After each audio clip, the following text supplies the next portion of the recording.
اوكي، بسم الله الرحمن الرحيم. الحمد لله رب العالمين، والصلاة والسلام على أشرف المرسلين سيدنا مولانا محمد عليه وعلى آله أفضل الصلاة وتم التسليم. I ask Allah subhanahu wa ta'ala to bless all of you and to give you the best in dunya and akhirah, ya Rabb. Ameen, ameen, ameen. As you know, by the will of Allah subhanahu wa ta'ala, alhamdulillah, we have finished Surat Al-Araf last class. And the purpose of this class, as we discussed in the last session, the purpose of this class, inshallah ta'ala, is to be able to summarize everything that we have looked at before and review and inshallah engage with you to make sure inshallah that you have benefited bi'idhnillah ta'ala as much as possible. So can I inshallah get someone who's here to tell me some of the main lessons that you've taken, some of the main points that you've taken from Surah Al-Araf thus far? While you think about that question, inshallah, I'll open up with a recitation. And inshallah, right after that, I would like to hear from some of you, what are some of the main lessons you've taken from the surah thus far? أعوذ بالله من الشيطان الرجيم. بسم الله الرحمن الرحيم. ألف لام ميم صاد. كتاب أنزل إليك فلا يكن في صدرك حرج منه لتنذر به وذكرى للمؤمنين. اتبعوا ما أنزل إليكم من ربكم ولا تتبعوا من دونه أولياء قليلا ما تذكرون. وكم من قرية أهلكناها فجاءها بأسنا بياتا أو هم قائلون. فما كان دعواهم إذ جاءهم بأسنا إلا أن قالوا إنا كنا ظالمين. فلنسألن الذين أرسل إليهم ولنسألن المرسلين فلنقصن عليهم بعلم وما كنا غائبين. والوزن يومئذ الحق فمن ثقلت موازينه فأولئك هم المفلحون. ومن خفت موازينه فأولئك الذين خسروا أنفسهم بما كانوا بآياتنا يظلمون. ولقد مكناكم في الأرض وجعلنا لكم فيها معايش قليلا ما تشكرون. ولقد خلقناكم ثم صورناكم ثم قلنا للملائكة اسجدوا لآدم فسجدوا إلا إبليس لم يكن من الساجدين. طيب، بسم الله الحمد لله والصلاة والسلام على رسول الله وعلى آله وصحبه ومن والاه. So as we mentioned earlier, we alhamdulillah finished last class Surah Al-Araf from beginning to end by the will of Allah subhanahu wa ta'ala. And now we're just going to tie everything together bi'idhnillah ta'ala. But before we do that, I want to make sure inshallah this class is as interactive as possible and as engaging as possible. I'd like to hear from all of you inshallah. Who can tell me from this main section, so ayah 1 all the way to ayah 11, what do we take from that section? Let me share the screen here, so perhaps inshallah we can get more interaction. So when we look at these ayat, from the very beginning of Surah Al-Araf, Alif Lam Mim Sad, كتاب أنزل إليك فلا يكن في صدرك حرج منه لتنذر به ذكرى للمؤمنين, all the way to ayah 11. What do we gather? Who remembers from this section of the surah? What do we take? We learn about Allah's power. We learn about Allah subhanahu wa ta'ala's power. So who's speaking? Shu'aib. MashaAllah, Shu'aib. Tell me more. What do we learn about Allah subhanahu wa ta'ala's power? How do we? Tell me more. We learn that what he's able to do with the communities, the communities before him, that the prophets were sent to, and then when they disobeyed what he had done to them. Okay, excellent. So we learn about how Allah subhanahu wa ta'ala is always in charge. He's very powerful.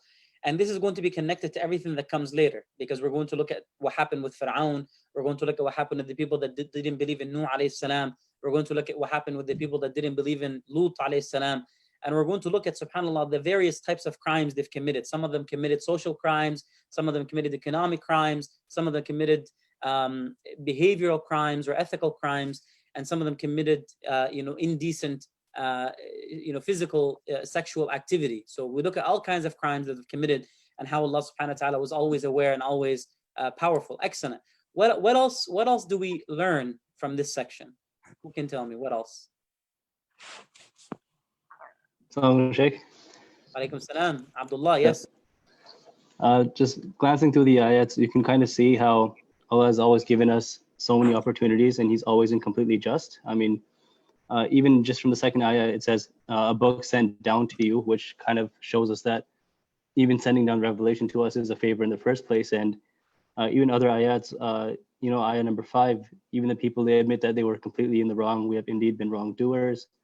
Even the next ayah after that, Allah is showing that even the messengers themselves will be questioned and, giving a full account. And ayah number 8 really sticks out in terms of the weighing on that day will be just. And for those whose scales will be heavy, they will be successful. So it's kind of showing us that Allah subhanahu wa ta'ala has given people plenty of opportunities. He's delivered the message very clearly. And, if they choose to turn away, that's, completely their own fault. Allah's been more than lenient in terms of the opportunities that he's given to us. Excellent. Very good reflection, mashallah, tabarakallah. What about the third ayah? What do we take from this section? And I want you to start connecting this to the context of Rasulullah sallallahu alaihi wasallam himself. Rasulullah sallallahu alaihi wasallam himself and the community in Medina. What does this ayah? Ayah 3 tell us?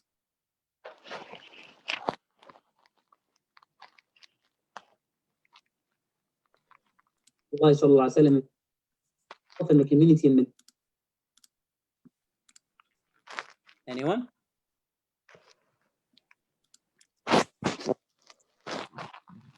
Bismillah. He's telling us not to worship anyone but him. Okay. اتبعوا ما أنزل إليكم من ربكم ولا تتبعوا من دونه أولياء قليلا ما تذكرون. That is correct. So not just don't worship anyone besides him, but in the way that we do that worship, because sometimes it's not about bowing down to the idol. That's not the only way that you can worship something, right? It's about being committed to the idea, putting it in front of Allah subhanahu wa ta'ala, or putting it in a place in your heart where it's more important than Allah subhanahu wa ta'ala.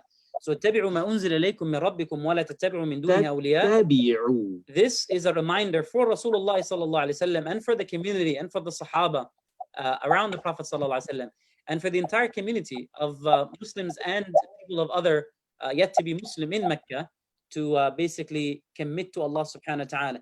And it's interesting that Allah subhanahu wa ta'ala says, follow what has come to you from your Lord and don't follow anything besides it, which means you can actually follow Allah but still follow something else besides Allah subhanahu wa ta'ala. And in the surah, we hear Allah subhanahu wa ta'ala saying very few of them believe without committing shirk. That means many people will believe, but they will still hold on to remnants of disbelief or polytheism or shirk, association of Allah, of something else besides Allah subhanahu wa ta'ala. Excellent. What do we take from this ayah? Ayah 8. Ayah 8. Bismillah. I know some of you here. So let's hear from you, inshallah. Sister Maryam, are you here? Maryam Wasti and Sister Maram. Miguel? We could say that the like the mawazin in this dunya are not the same as on the day of judgment. Like the things we find, the people we find powerful today aren't the same on the day of judgment.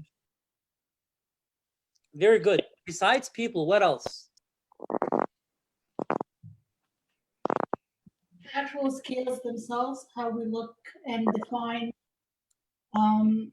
Like Allah is just, and His scales are not like us, and how we define or give dunya weight is not the way God does it. Allah does it in a very just way and a very personalized, individualized way to be fair for everyone. Excellent, excellent. So al-wazn yawma'idhin al-haqq, it's a reminder from Allah subhanahu wa ta'ala that the scales, the way that we value things, the way that we value ideas, the way that we value objects, the way that we value people, in this dunya is going to be very biased. It's going to be very, it's not going to be rooted in something objective. Very, very few cases will you find, or very few circumstances will you find that objective valuation or evaluation of ideas. But Allah subhanahu wa ta'ala says the true value of everything will come out on Yawm al-Qiyamah. And so this is a reminder for everyone in Mecca that, and everyone in Medina, and everyone, Muslims in general, but the original context, it's a reminder for Rasulullah sallallahu alaihi wasallam, and for those who are passing away, those who are, dying for the sake of their religion, for those who are being persecuted, that the true justice will be set on Yawm al-Qiyamah. Excellent, excellent. طيب. Let's look at the story of Iblis, the story of Iblis. What do we take from the story of Iblis? Some of the main lessons that we take from the story of Iblis, and how that is connected to the general theme of the surah. What do we take from the story of Iblis? I think it's very related to the last ayah that you just mentioned in terms of, what people value is not always objective. And Iblis saying here that, he doesn't want to prostrate to Adam just because he's made of clay. What gives value to clay and what gives value to fire, right? I mean, it's Allah subhanahu wa ta'ala who decides the value of anything. And Iblis is here committing the first sin, and it's not based on objectivity. It's just pure arrogance, basically. Excellent, excellent. MashaAllah, tabarakallah. That's a good point. So here, Iblis's sin is not just one of pride, refusing to bow down because of the command of Allah subhanahu wa ta'ala. It's actually one of false analogy. He made a false analogy, assuming the fire is better than clay. Fire is better than clay. And this shows you, subhanAllah, what happens when you make decisions based on just the rationale or rationality. When you use logic to make a decision, it may seem in your mind, you can rationalize it, you can justify it. But in the sight of Allah subhanahu wa ta'ala, and in the scales of Allah subhanahu wa ta'ala, there is no such justification. That justification is actually a false one. Excellent. And what do we learn about the issue of arrogance from the very beginning? And how is that related to every prophet that is sent? The word here, فَهْبِطْ مِنْهَا, go down because of your arrogance. فَخْرُجْ, get out. What does that tell you about Jannah? And what does that tell you about those who are going to be receiving guidance from Allah subhanahu wa ta'ala and admitted into Jannah? What's one quality that they're going to have?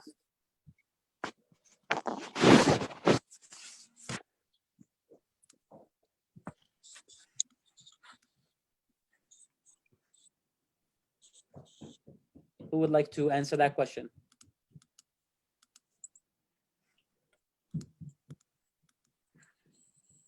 Let's see.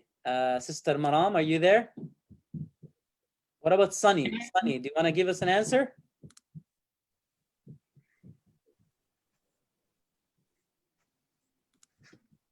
Sister Shahid, are you there? I know some of you, because this is the first time that we're doing it, some of you are setting up the audio. So inshallah, let's see if we can get some of you to participate, inshallah.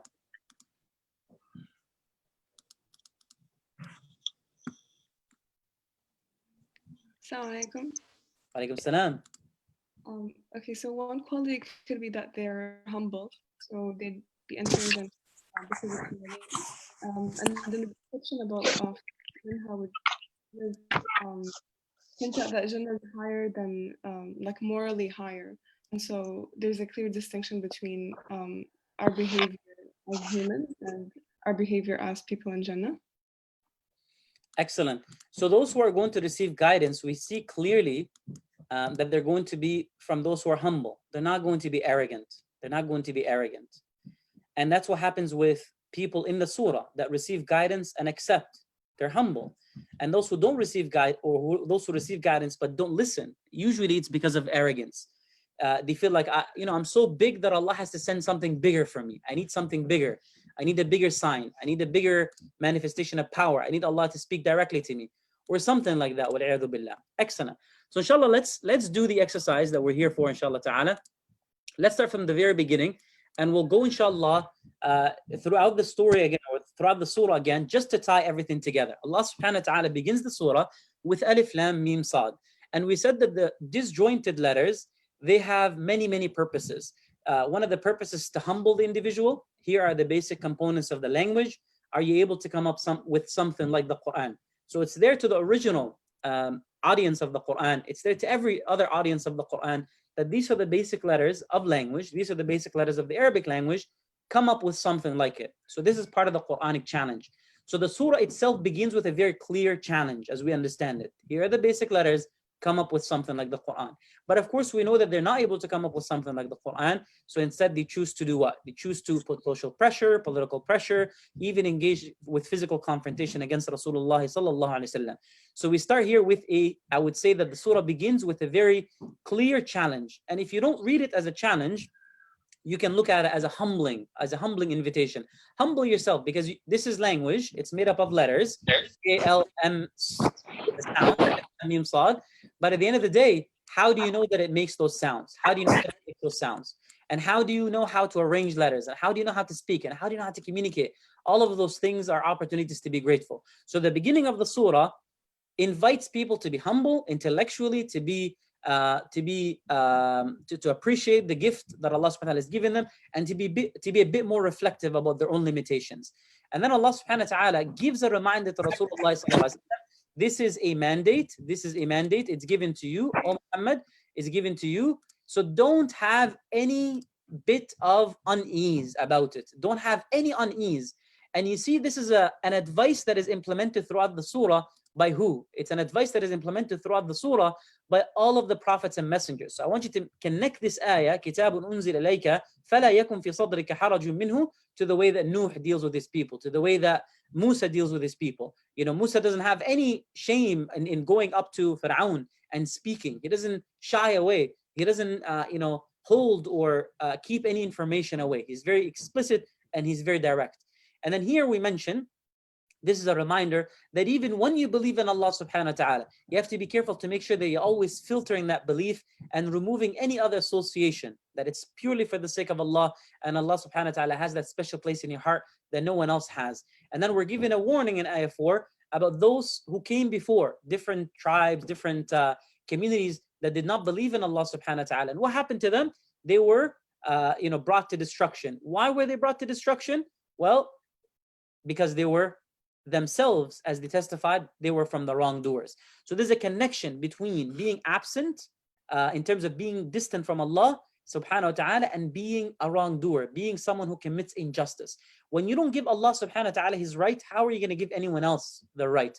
When you don't acknowledge the one that made you, how are you going to fully acknowledge everything else around you and give everything else the right that it deserves around you? So the Quran makes it clear that they themselves, when they were destroyed, they testified against themselves that we were indeed from the wrongdoers. We were indeed unjust. Allah subhanahu wa ta'ala then reminds them that everyone will be asked. So what about this injustice? Is this injustice going to go unanswered? No. Why is it not going to go unanswered? Because on Yawm al-Qiyamah, everyone will be asked. Everyone will be asked. Even the messengers, they will be asked as well. So this is a reminder that everyone will be asked. فَلَنَسْأَلَنَّ الَّذِينَ أُرْسِلَ إِلَيْهِمْ. You and me, we're going to be asked, did you receive the revelation? Did you understand it? Was it delivered clearly to you? Did it make sense? Were there any issues in receiving it? And so it shows us that Allah subhanahu wa ta'ala is going to take all of those things into account, and is going to ask also the messengers. And remember, we are messengers of the messenger. So we will be asked, did you do your job in transmitting the message, in explaining it clearly, in speaking the language and the dialect, and not just the verbal language, but the body language, the emotional language of the people. So now that we've seen this, this section that's talking about judgment and people before that were destroyed, Allah subhanahu wa ta'ala reminds us here we are going to tell you stories of those who were destroyed before you. So you may be reading this ayah and you're saying, ayah 5, and you're saying, well, who was destroyed before and why? What is injustice? What do you mean they were wrong? They were doing wrong. Give me an example of the wrong that they're doing. So all of those questions are going to be answered where? They're going to be answered through the stories. So Allah subhanahu wa ta'ala is not going to tell you, don't do this, don't do that. Allah subhanahu wa ta'ala is going to give you examples in the surah of things that were done wrongly and how Allah subhanahu wa ta'ala punished those things that were done wrong. And why is Allah subhanahu wa ta'ala going to tell us these stories? Because He was not absent. When we tell stories, we're going to take a side, we're going to spice things up, we're going to have an emotional bias, and an inclination or a limitation. But Allah subhanahu wa ta'ala, when He tells the story is not going to be limited. The story is going to be true. The story is not going to be biased. Tamam? And that's what, remember, وَمَا كُنَّا غَائِبِينَ, we were never absent. That is connected to the weighing. Allah subhanahu wa ta'ala was never absent. So when He gives a weight to anything, it is the true weight, not a biased, limited perception of that weight. So then what happens to those who have on that day good scales coming to Allah subhanahu wa ta'ala? Let me just fix this here. I think we lost. Can everyone still see the screen? Yes. Perfect. So on that day, Allah subhanahu wa ta'ala tells us that the ones who are successful are the ones that are going to have their weight heavy to Allah subhanahu wa ta'ala. And the ones that are going to be unsuccessful, the ones that are going to lose, who are they? They're the ones who are going to come to Allah subhanahu wa ta'ala with low grades. So imagine every aspect of your life, you are being graded, you're being weighed. Your patience is being weighed, it's being evaluated. Your kindness is being evaluated. In moments of difficulty, in moments of ease, your reaction is being evaluated. So you have to live in this world completely aware of the fact that it is a test and you are being evaluated. And the ones who lose come to Allah subhanahu wa ta'ala with deeds that are few or with grades that are very low. Why is that the case? Because they did receive the signs, but they were unjust through the signs.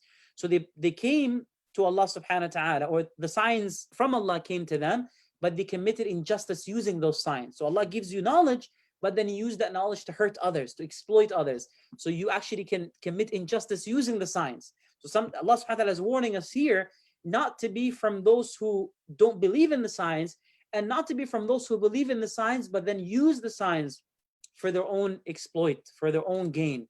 So Allah reminds us that what happens, how do people commit injustice using the signs? What are some of those examples?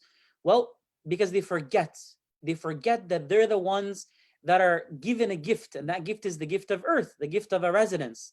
And they forget who gave them that gift. They start to think of themselves as entitled. So I'm not entitled to the word, the life here on earth. It's actually a gift from Allah subhanahu wa ta'ala. So Allah reminds us that even your life itself is a gift from Allah subhanahu wa ta'ala. He's the one who gives you that livelihood. He's the one who gives you that sustenance, that place, that location on earth and within earth. But very few of you are grateful. So look at this here. We're seeing a theme pop up here. The second theme is gratitude. So if we're going to connect the themes, injustice is juxtaposed with gratitude, meaning those who commit injustice are usually because they're not grateful for what they have, and because they don't reflect on the fact that what they have is a gift from Allah subhanahu wa ta'ala. They're established, and that's a gift from Allah subhanahu wa ta'ala. And that's related to what? Success. Those who are going to come with heavy scales are going to be successful. And who are they? They're the ones that are going to be grateful for what they have, and they're the ones that are going to be aware that Allah is always aware, He's not absent. They're the ones that are going to remember that they're going to be asked and questioned, and they're the ones that are going to remember what? They're going to remember to be reflective, to be aware. And if you go back to the beginning, they're going to be ready to believe in the reminder when it comes. So they're believers. They're already ready for the reminder when it comes. So they're believers, and of course they're humble if you go back to the ayah. So humility, belief, remembering, and belief is going to affect those who remember. And then of course remembrance is mentioned here again in ayah 3. And then we here have the opposite of that, that those who are destroyed, usually they are sleeping at night. They are the ones that are usually resting, taking it easy, becoming complacent and complicit, because they're resting. They're taking life as a joke. They're having all these privileges that they're able to not just sleep at night comfortably and happy, but they're actually able to rest during the day as well. So we have this connection now between or juxtaposition between those who are going to listen to the signs of Allah subhanahu wa ta'ala, reflect on the signs of Allah, be reflective in general, be humble, be grateful, and those who are going to be what? Come to Allah with very low deeds, very low scales. They're not grateful, they take things for granted, they have a sense of entitlement, they're not grateful here, as we mentioned, قَلِيلًا مَا تَشْكُرُونَ in ayah 10. So Allah subhanahu wa ta'ala gives us then that journey through which we're going to be humbled, through which we're going to get rid of any gratitude. Well, you don't own your body. Allah owns your body because He's the one who created you. And not only that, your image, your fashion, your body, Allah is the one who gave you that. So remember, Allah is giving us here opportunities to be grateful that He created us. And if He's the one who created us, then He has the right, ultimate right to tell us what to do. If I make this phone, I get to tell this phone what to do. I code this phone, I program it. I set the purpose that it's supposed to have, and the achievement and the mission and the vision. I'm the owner, I'm the controller, I'm the creator. So Allah reminds us that He's the one who created us, and He's the one who gave us an image, and then He's the one who told the angels to prostrate to our forefather Adam, and they all did except Iblis. He was not from those who prostrated. And we said Iblis comes from the term ablasa, which means to be again ungrateful, to give up, to lose hope, to lose track of real weighing and real evaluation. So you see how, subhanAllah, everything is connected here. So let me just stop here at ayah 11 and ask if everyone is following along, and if anyone has any questions, inshallah ta'ala. And I'm checking also so for those of you who are asking about the Zoom link, inshallah, I will post the Zoom link to the main chat. Just give me 1 second. I will post the Zoom link, inshallah, to the Facebook. Right. Let me ask you a question while I post the Zoom link, inshallah. How do you think all of these ayat are going to be connected with the next section, in which we're going to be talking about the story of Iblis and the interaction between Iblis and Adam, and what happens next? How is all of this going to be connected to that? Who can take that on? We have a question from one of our deaf members. Yes, تفضلي.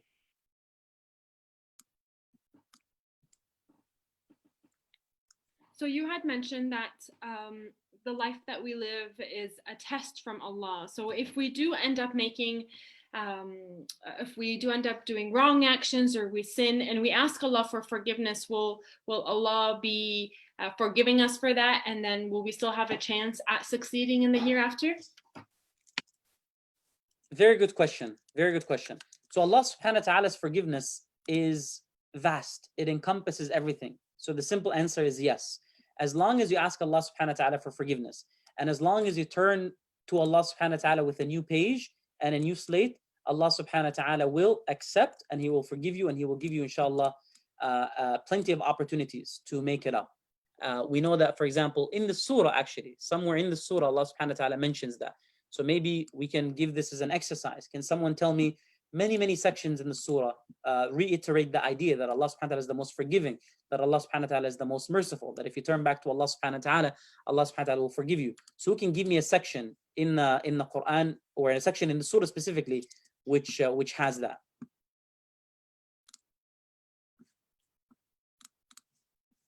That's a question. Feel free, inshallah, to answer if you can. Don't be shy. Your answer, inshallah, will encourage other people to participate as well. So take it on, and inshallah ta'ala, you'll get the ajr for answering yourself, and get the ajr for encouraging others also to answer.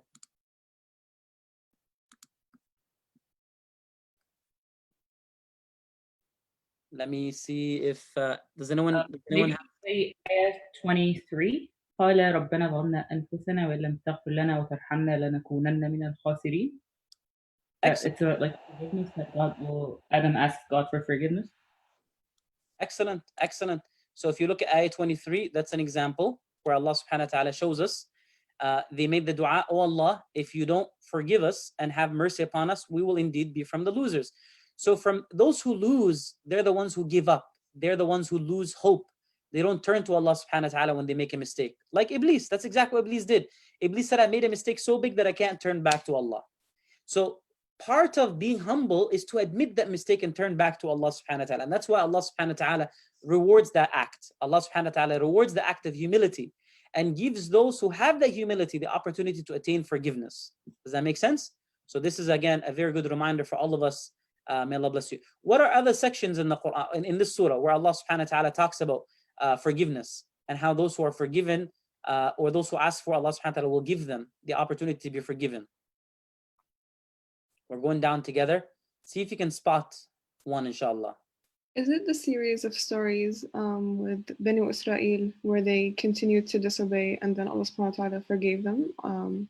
So for example, when they worshipped the cow made of gold, and then they asked Allah subhanahu wa ta'ala for forgiveness afterwards? Exactly.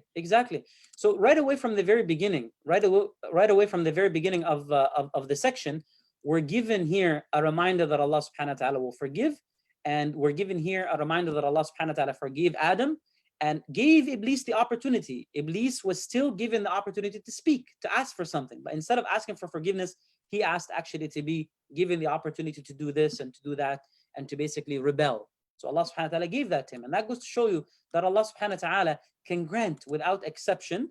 And when he grants, it doesn't take anything away from his power. Excellent.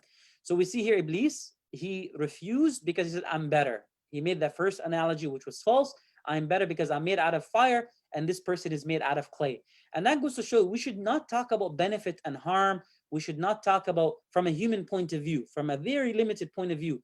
Because when we talk about benefit and harm from a human point of view, we're still employing human limited constructs. Whereas Allah subhanahu wa ta'ala gives that objective source that is not bound by anything else. So here, the command comes to Iblis, فَهْبِطْ مِنْهَا. And this goes to show you there are two, فَهْبِطْ and فَخْرُجْ. And فَهْبِطْ means go down in rank. So he's going to be actually removed in rank, and he's going to also be removed from Jannah, from paradise itself. And this is a reminder here that there is no place for arrogance in Jannah. And instead of making dua to Allah here in ayah 14, he says, oh Allah, give me the opportunity to live until the day that they're resurrected. So Allah subhanahu wa ta'ala gives it to him just like that. Here, it's yours. And then he says, فَبِمَا أَغْوَيْتَنِي. So Iblis, he blames Allah subhanahu wa ta'ala. He says, well, because you put me up to this, you set me up for this, I will sit on the straight path. And that goes to show you Iblis, he, instead of taking responsibility for his action, blames on Allah subhanahu wa ta'ala. So we're given here a dichotomy between Adam and between Iblis. What does Adam say? Adam doesn't say, Bima aghwaytani anta ya Allah, because you did this to me. Adam actually says, what does he say to Allah subhanahu wa ta'ala? As you mentioned, my sister before, Rabbana zalamna anfusana. Oh Allah, we have wronged ourselves. It's not like you have wronged us, you did bad to us, we have wronged ourselves. So we have made that bad decision by not protecting the boundaries that you've set. So right away here, you see the dichotomy, that you can compare this Rabbana zalamna anfusana to what Iblis himself says. And Iblis says, Bima aghwaytani. And this is again how we should be reading the Quran in relation to itself. And here Allah subhanahu wa ta'ala reminds Adam, uskun anta wa zawjuka al-jannah. Here we're shown again the gratitude, reasons to be grateful. Allah is the one who gave Adam a wife, and he's the one who gave Adam and Hawa a beautiful paradise to stay in. And we talked about this paradise from a theological point of view. It could be the same paradise that we're promised. It could be a different paradise. It could be a paradise in the linguistic definition. Go back to your notes to remember that. And he tells them, don't even come towards this tree, because then you will be from those who wrong themselves. You will be from the wrongdoers. And notice that the command of Allah subhanahu wa ta'ala, don't even come near it, is given for sins or for actions that are difficult to resist. Allah doesn't even say don't do it. Allah says don't come near it. So whenever you hear something in the Quran where Allah says don't even come near it, like zina and alcohol, Allah says fajtanibuh for zina, for alcohol, and Allah says wala taqrabu zina for zina, because those two things are hard to resist. That you can give yourself a false sense of security and you think everything is okay, but in reality that is not the case. And here we see the story of Iblis and Adam back and forth, and how that struggle comes again in stages. Shaitan goes in stages, whispers, wes. He gives a little bit of a suggestion and then another suggestion and gives some time. So that wes, the sound, suggests and implies a continuation. The shaitan is not going to just try once or twice. He's going to try again. And that's again and again and again. And that's why Allah subhanahu wa ta'ala calls him as shaitan al-khannas in the Quran. Al-waswas al-khannas. قل أعوذ برب الناس ملك الناس إله الناس من شر الوسواس الخناس. From the evil of the one who does that waswasa and then khannas. So he whispers and leaves, gives you some time, whispers and gives you some time. Tamam? And we talked about how shaitan will tempt people by promising them false things, that this is actually going to benefit you, that this is going to allow you to be angels, you're going to be like angels, you're going to live forever. So shaitan will try to attach and make beautiful the wrong and make ugly the halal. He will make disgusting the halal and he will make ugly the haram and the unlawful. And he will actually take oaths. وَقَاسَمَهُمَا إِنِّي لَكُمَا لَمِنَ النَّاصِحِينَ. So here we are given a reminder about the plots of shaitan, the tricks of shaitan. What does he do? He comes as an advisor. I'm not there to control you. Who am I to tell you what to do? I'm just advising. And that, subhanAllah, remember, shayateen can also come in the form of human beings. So imagine those who come to you with the intention of giving advice, those who come to you with the intention of giving counsel. Ask yourself, how many of those are well-intended, and maybe sometimes they are, but also question and be critical of where you're receiving your information and who stands to benefit from your belief, and also be critical of the genealogy of your idea. فَدَلَّاهُمَا بِغُرُورٍ. We talked about dalla again, means gradual. When you put something down the well, it goes down. And فَلَمَّا ذَاقَ الشَّجَرَةَ بَدَتْ لَهُمَا سَوْآتُهُمَا وَطَفِقَا يَخْصِفَانِ عَلَيْهِمَا مِنْ وَرَقِ الْجَنَّةِ. We talked about how sin begins to show the vulnerabilities, the weaknesses that you have.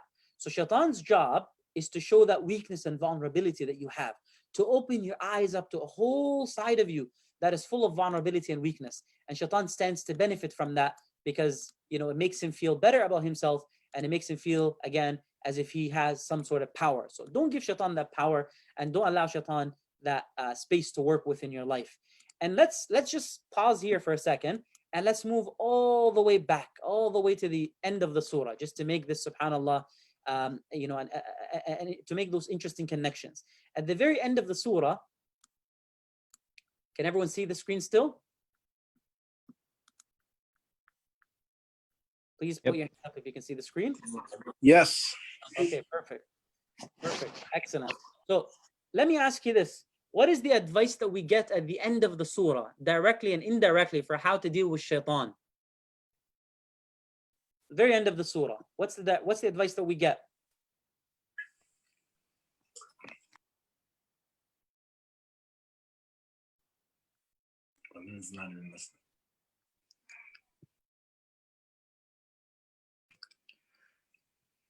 Is it that part that says إن ينزغنك الشيطان فاستعذ بالله? Is that the part? Excellent. So it's Allahu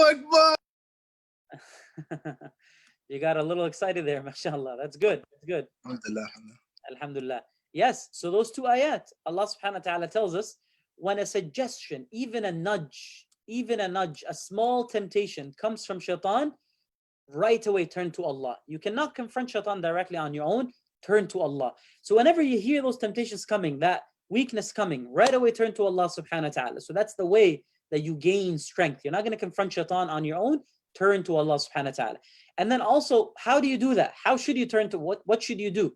Well, when you begin to realize that shaitan is doing tawaf, ta'if, it's here translated as an evil thought, but it's also could be understood as what? As shaitan doing tawaf. So when shaitan begins to do tawaf around an individual, right away you remember. What do you remember? Tadhakkaru. What do you remember? You remember your purpose. You remember this original discussion. You remember the original story. You remember that shaitan is an enemy. You remember what shaitan did to Adam. You remember all of those things. You remember the surah. So by remembering, then you're able to see clearly. When you're able to remember all of those things, then you're able to see the plot of shaitan as it is. So you see here how Allah subhanahu wa ta'ala gives us that connection between the beginning and the end of the surah. And this is all related to the ring structure as we discussed earlier. So Allah subhanahu wa ta'ala also at the end says, خُذِ الْعَفْوَ وَأْمُرْ بِالْعُرْفِ وَأَعْرِضْ عَنِ الْجَاهِلِينَ. So some people are going to give you advice, but it's not going to be sound advice because they're ignorant. They don't have knowledge.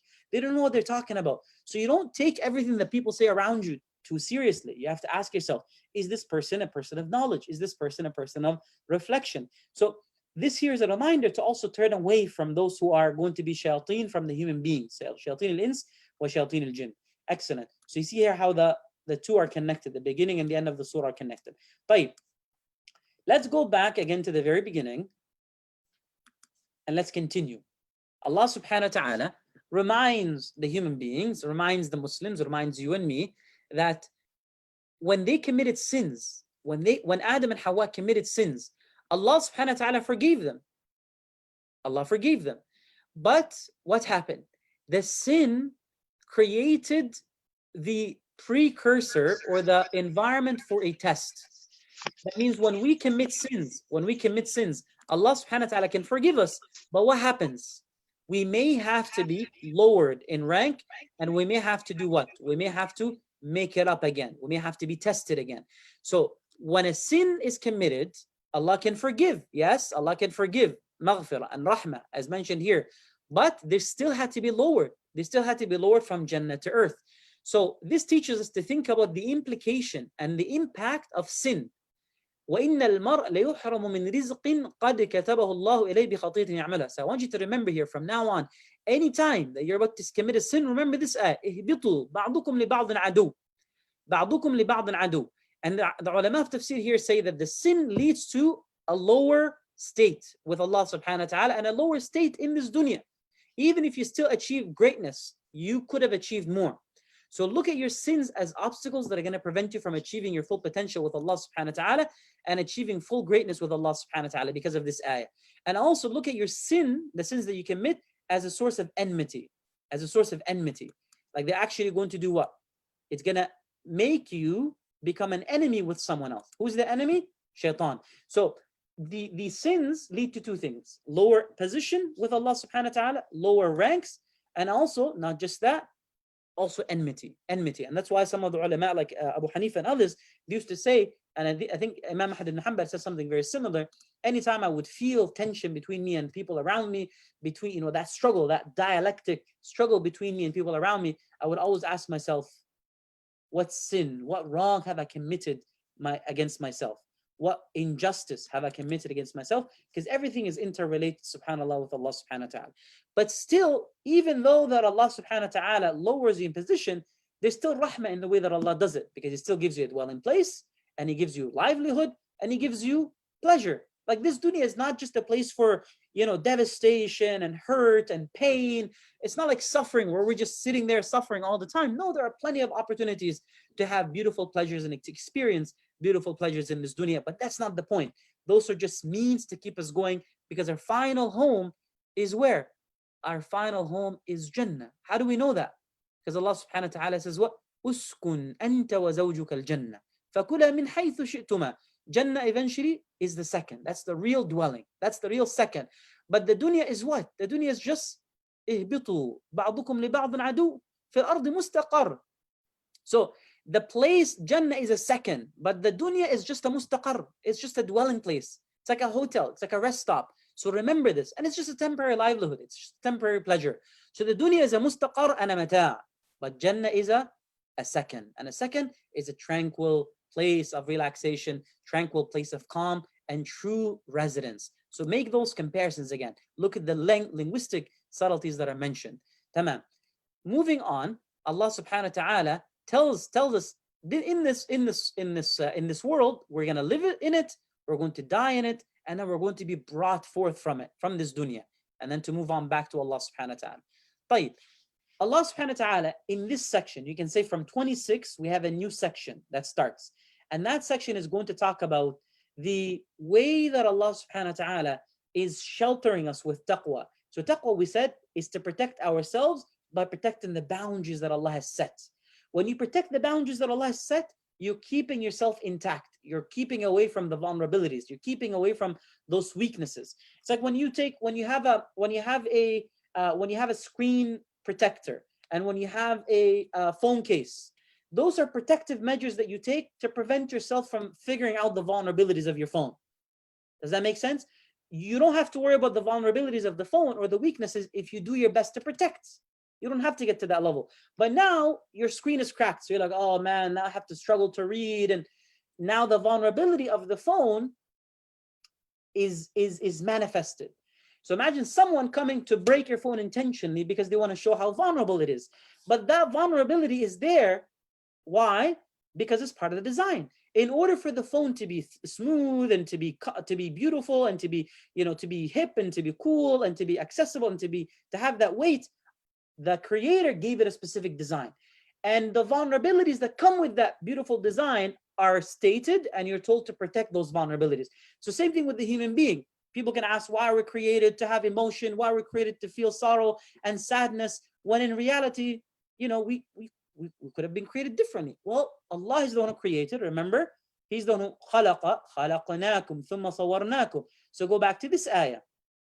Which ayah was that? وَلَقَدْ خَلَقْنَاكُمْ ثُمَّ صَوَرْنَاكُمْ Ayah 11. Allah is the one who created, and Allah is the one who gave us a shape. He gave us a fashion. He gave us a form. So with that form, with that tasweer, comes what? Comes vulnerabilities. But Allah is the one who sent down clothing to protect your vulnerabilities. And on top of that, gave you extra adornment. So what is the adornment? Taqwa. Taqwa, that's the best. ذَلِكَ خَيْرٌ. That is the best clothing. So imagine the things that Allah tells you to do, they're there to protect you. They're there to make you in the most presentable and the most beautiful of ways. So this is how, again, this is connected. Everything is connected so far. I hope you're able to follow. Can anyone share with me reflections, just to make sure, I want to make sure that you're listening along, inshallah. Your reflections so far. Anyone? So Sheikh Hussein, we have a question again from one of our deaf brothers. Yes, go ahead. So Sulaiman's asking, you had mentioned that, you know, we're living in this world temporarily, and our home is in the Jannah, in the hereafter, right? But some people might end up in hellfire, in Jahannam, as opposed to Jannah. Those are options as well for those who don't do well. Yeah, so for those who do what Allah subhanahu wa ta'ala tells them to do, and who commit to Allah subhanahu wa ta'ala, and the struggle here is, I know a lot of the brothers and sisters from the deaf community have just joined recently, and they haven't been again attending from the very beginning. So a lot of content that we're sharing. So forgive me, inshallah, for having to summarize for those who have already heard this, and for the different levels in the audience. But just to recap, Allah subhanahu wa ta'ala makes that decision with justice and with compassion. Those who know him and connect with him, they will go to Jannah. They will go to Jannah. And those who do the best that they can in this dunya to connect with him and to know him and to love him and to be attached to him, they will go to Jannah. And those who are in a position where they intentionally ignore that reality, and they're shown signs over and over again, and they ignore it, those separate themselves from Allah. So they choose not to go to Jannah. So they make that choice of not going to Jannah, of separating themselves from Allah subhanahu wa ta'ala. May Allah not make us among them, Ya Rab, Ameen. طيب, from the regular core group, I want to hear from you, inshallah. What reflections do you have so far? Bismillah. Sheikh. Yes, Sonny. Yeah, I was just thinking, you know how Allah subhanahu wa ta'ala started off as he put a lens where you're giving gratitude, and then that avoids you from the destruction which leads you to Jannah eventually, right? And in every single story that he's telling, there's always that general theme where you're showing gratitude, such as, you know, like that's like the lens that you're looking at every story through. And you're like Shaitan and Adam al-Islam, he's always giving you complimentaries to each side, where Shaitan is the one that's not being grateful, and you're looking through that lens of gratitude. And then same with the magicians and Fir'aun. Excellent. MashaAllah, tabarakallah. Can you say that in another way? Say what you just said in another way, because I think some of the sisters and brothers from the Muslim deaf community, they lost the focus for a second. Can you say that again? That same connection. Just say it in a simpler way. So you're given a lens, like you're given a theme to look at this whole surah with, which is, if you're not grateful, it's going to lead to your own punishment. And that's what you got to look at every single story with whenever you're looking through this whole surah. And then through that lens, Allah subhanahu wa ta'ala gives you both the evil side of it, which is like Iblis and Fir'aun, and then what happens to the good people that held on to their iman and were grateful. Like how yeah.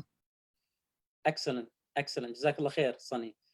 Allah subhanahu wa ta'ala here is a clear, explicit command. O children of Adam, do not be tempted, just like Shaitan was able to tempt your parents, Hawa and Adam, and through that temptation, he was able to take them out of Jannah. And not only that, he took away their clothing. that thing that protect them against all those vulnerabilities. And remember that he sees you from where you were not able to see him. So Allah subhanahu wa ta'ala gave, that edge over you. So you have to always remember and be conscious and be aware of that. إِنَّا جَعَلْنَا الشَّيَاطِينَ أَوْلِيَاءَ لِلَّذِينَ لَا يُؤْمِنُونَ. So we have made the shayateen friends and allies for those who do not believe, So they're only going to be supportive, they're only going to actually have an impact on those who don't believe. But those who take time to reflect, to think, to articulate themselves with Allah subhanahu wa ta'ala, to connect, to make dua, Ya Allah, guide me, Ya Allah, I'm lost without you. They're the ones that are going to receive that guidance. And Allah subhanahu wa ta'ala here gives us an example of the gradual change in sin. That when they do something that is completely horrible and immoral and shameful, what do they say? Well, we found our forefathers doing it and Allah ordered us. So something that was shameful eventually becomes a ritual, or not, eventually becomes a ritual, but before it becomes a ritual, everyone is doing it. So the sin becomes a norm, and then when it becomes a norm, it becomes a ritual. So this is the nature of the sin. It starts off as a sin, clear and vivid. Your fitrah is calling against it. Your nature is telling you this is bad. But eventually it becomes what? It becomes a norm, everyone is doing it, and it becomes a ritual. And we gave the example of how people started to remove clothing around the Kaaba. So for those of you, inshallah, who don't remember this, go back to the notes to reflect. But this is the nature of the sin. So this goes to show you the evolution of sin. So remind them, O Muhammad, that Allah orders only that which is just and fair. And Allah subhanahu wa ta'ala tells you to establish your face towards every masjid. Why? Because they actually inserted into the religion an idea that you should only go to this specific masjid, and don't go to that specific masjid, and don't go to this specific place. But in reality, وَأَنَّ الْمَسَاجِدَ لِلَّهِ, all the masajid are for Allah subhanahu wa ta'ala. So this is an example again of the rituals that they've done, taken away from people's commitments and adding on to the deen.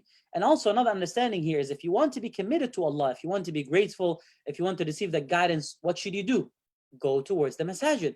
Make your masjid a home. Go to the masjid, reflect. And what should you do when you go to the masjid? Ud'uh, pray to him, invoke him, ask him. So you want guidance, you're confused, you're lost? Ask him, where should I go? In places that you can do from your home for sure, especially now. But go to specific places. And masjid is a place where people come and gather to sit and to reflect, to pray together. So go to the masjid, because when you go to the masjid, you're going to connect with people who are going to do what? They're going to help you set a new social norm, set a new standard. They're going to help you see, you're going to see that their actions and deeds, they're going to remind you to stay firm, to stay focused. So go to the masjid if you're looking for that guidance and pray to him, ask him. But how should you do it? Sincerely.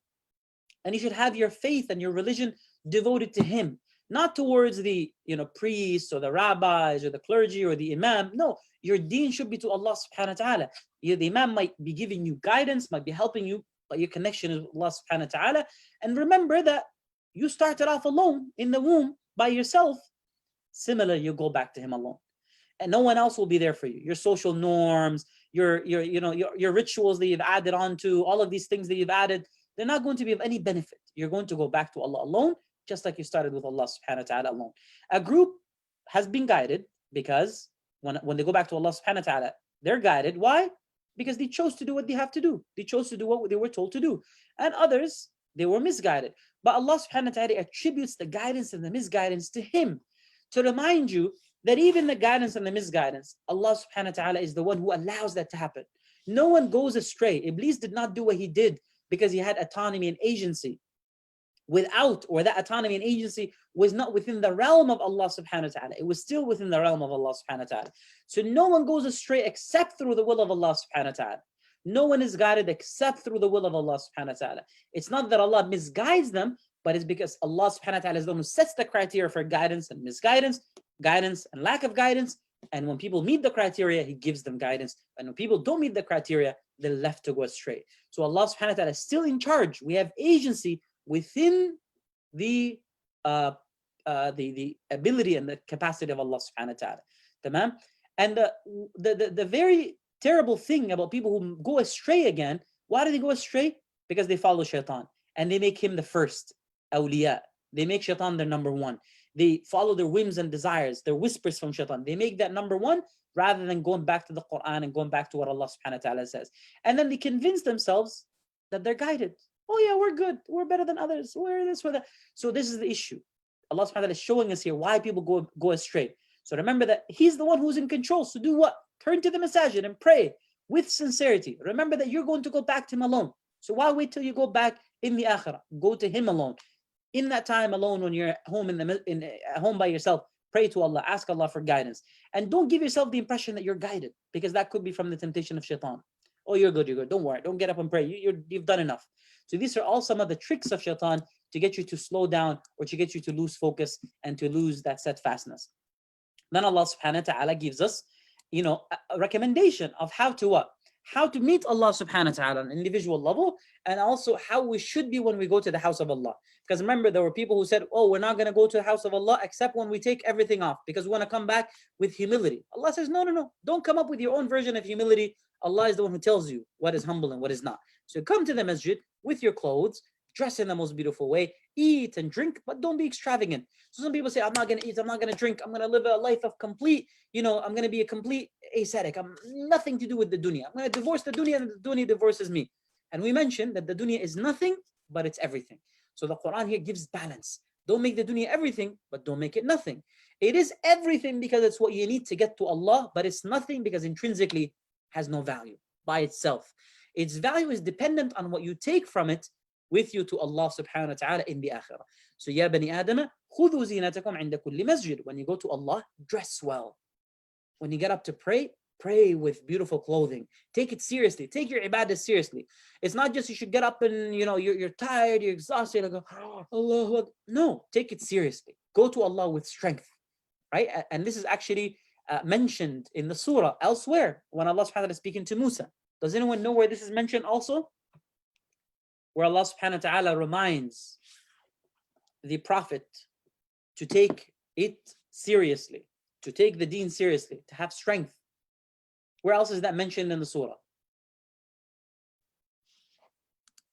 Making connections again. Okay.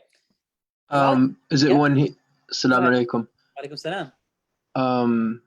Is it when he went to go meet Allah subhanahu wa ta'ala for the 30 or 40 days?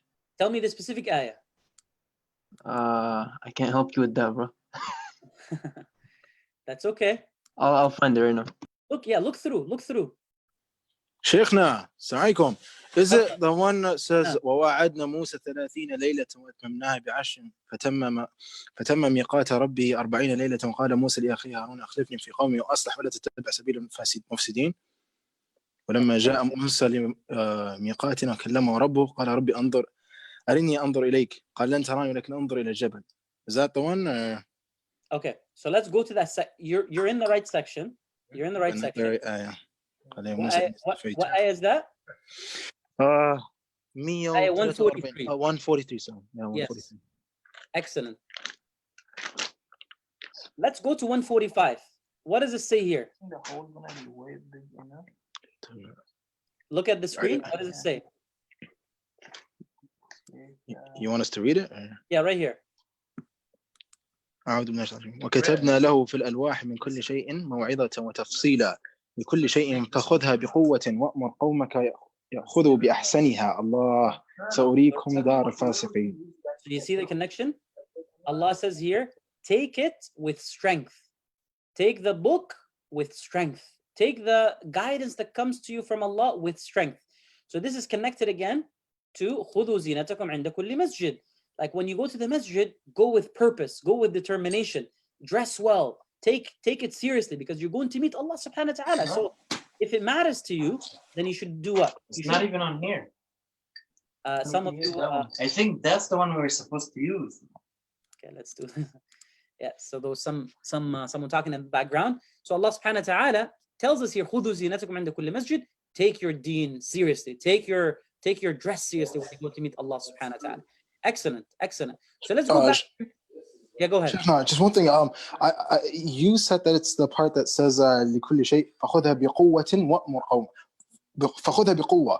But I thought it was the other part where it says وأمر قومك يأخذوا بأحسنها.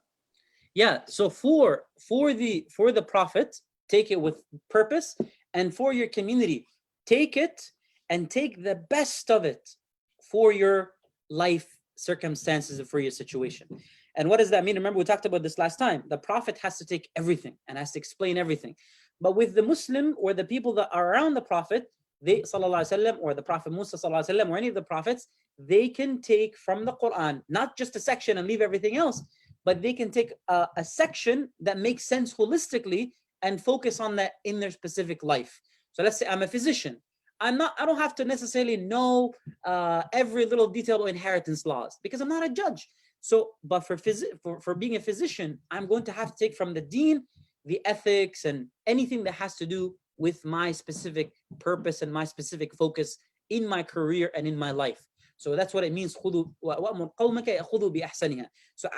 command your community to take the best of it, to take that which is best for them. There's no way you can encompass everything. There's no way you can do everything. The deen is an ocean. But from the deen, you take as much as you can, and you still don't take parts and leave parts. So that's where it's wrong. But you take holistically what applies to you within, again, the whole, which it still makes sense when looked at in relation to the whole. Does that make sense? Abdul Malik? Jazakallah khairan, Shaykhna. Yeah, no, thank you. I guess it does make a difference between like how a prophet should approach the revelation and how the community is supposed to implement it, apply it to their lives. Jazakallah khairan, Shaykhna. Jazakallah khair. Allah يكرمك. يا بني آدم خذوا زينتكم عند كل مسجد وكلوا واشربوا ولا تسرفوا إنه لا يحب المسرفين. قل من حرم زينة الله التي أخرج لعباده والطيبات من الرزق. So you have people here, you have, subhanallah, two things. You have someone who's going to say, you know what, life, just don't judge me. I'm going to buy 55 Lambos and 20 Lamborghini, 20 Ferraris, and I'm just going to live my life. Allah gave it to me. So don't tell me what to do with my money. Allah says, don't be extravagant either. So eat and drink, enjoy your life, but don't be extravagant. And remember, when you see someone wearing beautiful clothes or dressing well within moderation, don't judge them. Don't say, who are you to? Because remember the companions, when they went to do an tawaf around the Kaaba with clothes, everyone mocked them. Oh, shame on you, this is not right. So Allah asked this question to those who are in that specific moment and to everyone in general. Who are you to make haram what Allah has made halal? You know, sometimes we make haram what Allah has made halal, and we make halal what Allah has made haram. So you see people judging others for doing halal things, but giving others more leeway and being accepting when they do, judging others when they do halal things and giving others acceptability and forgiveness when they do haram things. And one idea that comes to mind, or maybe I can hear from you, give me an example of some things that some things like we do that with. We look at someone who's doing something halal, but it may not be socially acceptable to us, but we judge them. But we look at someone who's doing something haram, and because it's socially acceptable, we let it go. We don't say much. So give me an example. Who can give maybe me maybe like niqab? Yeah, like niqab. So we'll look at a woman who wears the niqab as an understanding of the deen and as a way of drawing herself closer to Allah, and we'll judge her. And we'll say, oh, look at you. What's wrong with you? This doesn't make any sense. You were the one who gives us all a hard time. It's because of you that Doma is persecuted. There's no need for this. So we bully the niqabi. And then when someone else is doing something really haram, give me an example. Really long beard? Oh, haram. Sorry. Yeah. Like clubbing or something. Yeah, someone going clubbing will say, oh, it's okay. You know, Allah will forgive him. It's his social circumstances. It's her, So we give those excuses, subhanallah. Does that make sense? Facts. Yeah, facts. So Allah subhanahu wa ta'ala reminds us the good things in this dunya are for the believers in the hereafter and specifically for them on the day of resurrection. Do you see how beautifully this ayah is worded? It is for the believers still in this dunya, but it's exclusive for them in the akhirah on the day of resurrection. So this is beautiful, because some people say, oh, the stuff in this, the good things in the dunya, or the good things are only for people who don't believe. Dunya is a sijn al-mu'min. The dunya is a cage for the believer. No, it's a cage compared to the hereafter, because there's just so much more in the akhirah. But it doesn't mean we should live this world like we're in a cage. Tamam? So this is very important conceptually in Mecca to make this clear, that the mu'min can be strong. The mu'min has to have purpose. The mu'min dresses well. The mu'min, قُمْ فَأَنذِرْ وَرَبَّكَ فَكَبِّرْ وَثِيَابَكَ فَطَهِّرْ. Beautify your clothing. طيب. So what then does Allah subhanahu wa ta'ala make haram? Does Allah just make things arbitrary? This is haram, this is halal? No. Allah makes haram things, the shameful things. The things which will show the weakness and the vulnerability of the human being, as we discussed before. The things that will show weakness and vulnerability, whether apparent or hidden. And the things that do what? The things that will oppress others. بغي, بغير الحق. And the things that will show ingratitude by associating with Allah that which doesn't belong to Him, or that which is not in the same place or position as Him. So Allah subhanahu wa ta'ala does not make things haram arbitrarily. He does not make things halal arbitrarily, even though He can. But in many of those circumstances, in all of those circumstances, Allah subhanahu wa ta'ala, He's the one who legislates. But in that legislation, there's wisdom. There's khair in it for the person. There's khair in it for the individual. There's khair or good in it for everyone involved. Tamam? And of course, really, really terrible is to say about Allah subhanahu wa ta'ala that which is not true. Like the Meccans were doing. They were making random claims about Allah subhanahu wa ta'ala and about how Allah subhanahu wa ta'ala wanted them to worship. So again, this is a reminder. Part of that gratitude is to be grateful to Allah in the way that He wants it to be grateful. Not to be grateful to Allah in a way that you think you should be grateful. Oh, I'm going to go do 17 yoga moves around the Kaaba, and that's my prayer, and that's my way of showing Allah that I'm grateful. No, show gratitude to Allah based on the way that Allah subhanahu wa ta'ala told you to be grateful. طيب. Allah subhanahu wa ta'ala then reminds us, for every community, there's a deadline. And when that deadline comes, there's not going to be an extension for an hour, and there's not going to be an early taking, even by a few minutes. Everyone, there's no advancing, there's no proceeding, there's no remaining behind, there's no delaying, there's no deferring. Whenever Allah subhanahu wa ta'ala wills for a community to come, it will be the time. So what is this talking about? This is connected to Quraysh. They're in a position where they're mocking the Muslims, they're joking about the Muslims. Allah subhanahu wa ta'ala tells them here clearly, there's a time. And when that time comes, you will be held accountable. Remember, where's the ayah that says we're going to be held accountable? فَلَنَسْأَلَنَّ الَّذِي أُرْسِلَ إِلَيْهِمْ وَلَنَسْأَلَنَّ الْمُرْسَلِينَ. Right here, ayah 6. Everyone will be asked. So when is that asking? Well, that is Allah subhanahu wa ta'ala's knowledge. But every nation, every community has a fixed term. And when that term comes, there's no delay for an hour, and there's no coming early. Tamam. Ya bani Adam. So now human beings are addressed. Now that you know that you're going to have to answer in front of Allah, Allah is going to send messengers to tell you what you should do. They're going to tell you my signs, my ayat. They're going to help you see the ayat around you. So when they come to you, what should you do? You should have taqwa, and you should do islah. Reform yourself when the ayat come, and have taqwa. Protect yourself when the ayat come. And those who do that, they will have no fear over the future, and they will have no sorrow over the past. No regrets of what has happened, no anxiety for the future. So remember here, this ayah is talking about the end and how everyone has an end. And now that you know you have a beginning and an end, and you come from Allah, and to Allah you're returning, as we discussed in the ayat, Allah is sending you a prophet, a messenger that will tell you, that will share with you stories and ayat, signs, to wake you up and to get you to reflect. When you listen to those ayat and protect yourself by protecting the boundaries, you will have no fear and no sorrow. But those who deny the signs when they come, and they're arrogant, you see, takdeeb and istikbar, those are the two themes again. They deny and they're arrogant. Those are the ones that are going to do what? They're going to be companions of the fire. Not dwellers, but companions of the fire. They're so acquainted with the fire that they own it. وَلِعَيَاذُ بِاللَّهِ. And this is again from the literary powers of the Quran to show you how acquainted, how much punishment. They're experiencing so much punishment that they become owners of the place of punishment, dwellers of the place of punishment. And the punishment is not just there for a few days, few months, few years. It is eternal. It is eternal. And that is part of Allah subhanahu wa ta'ala deterring us, pushing us to do the right thing. Allah subhanahu wa ta'ala then says again, reiterates the point that was mentioned here. The point that was mentioned here is وَأَن تَقُولُوا عَلَى اللَّهِ مَا لَا تَعْلَمُونَ. Do not say about Allah that which you do not know. What does Allah subhanahu wa ta'ala say? فَمَنْ أَظْلَمُ مِمَّنْ افترى على الله كذبا أو كذب بآياته. So how is this? Let me make sure that you're paying attention here. How is this ayah here, 37, connected to the prophets and messengers being sent? يا بني آدم يأتينكم رسل منكم يقصون عليكم آياتي. And how is it related to this? وَأَن تَقُولُوا عَلَى اللَّهِ مَا لَا تَعْلَمُونَ. How is it that you say about Allah that which you do not know? So don't say about Allah what you don't know. Prophets and messengers are going to come to tell you what you should know.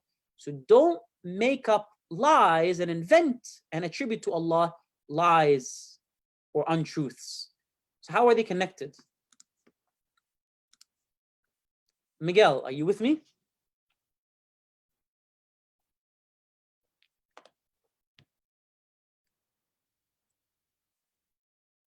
Salam, yes, I'm here. I'm just away from my computer for 1 second. I'll be back in like 1 sec.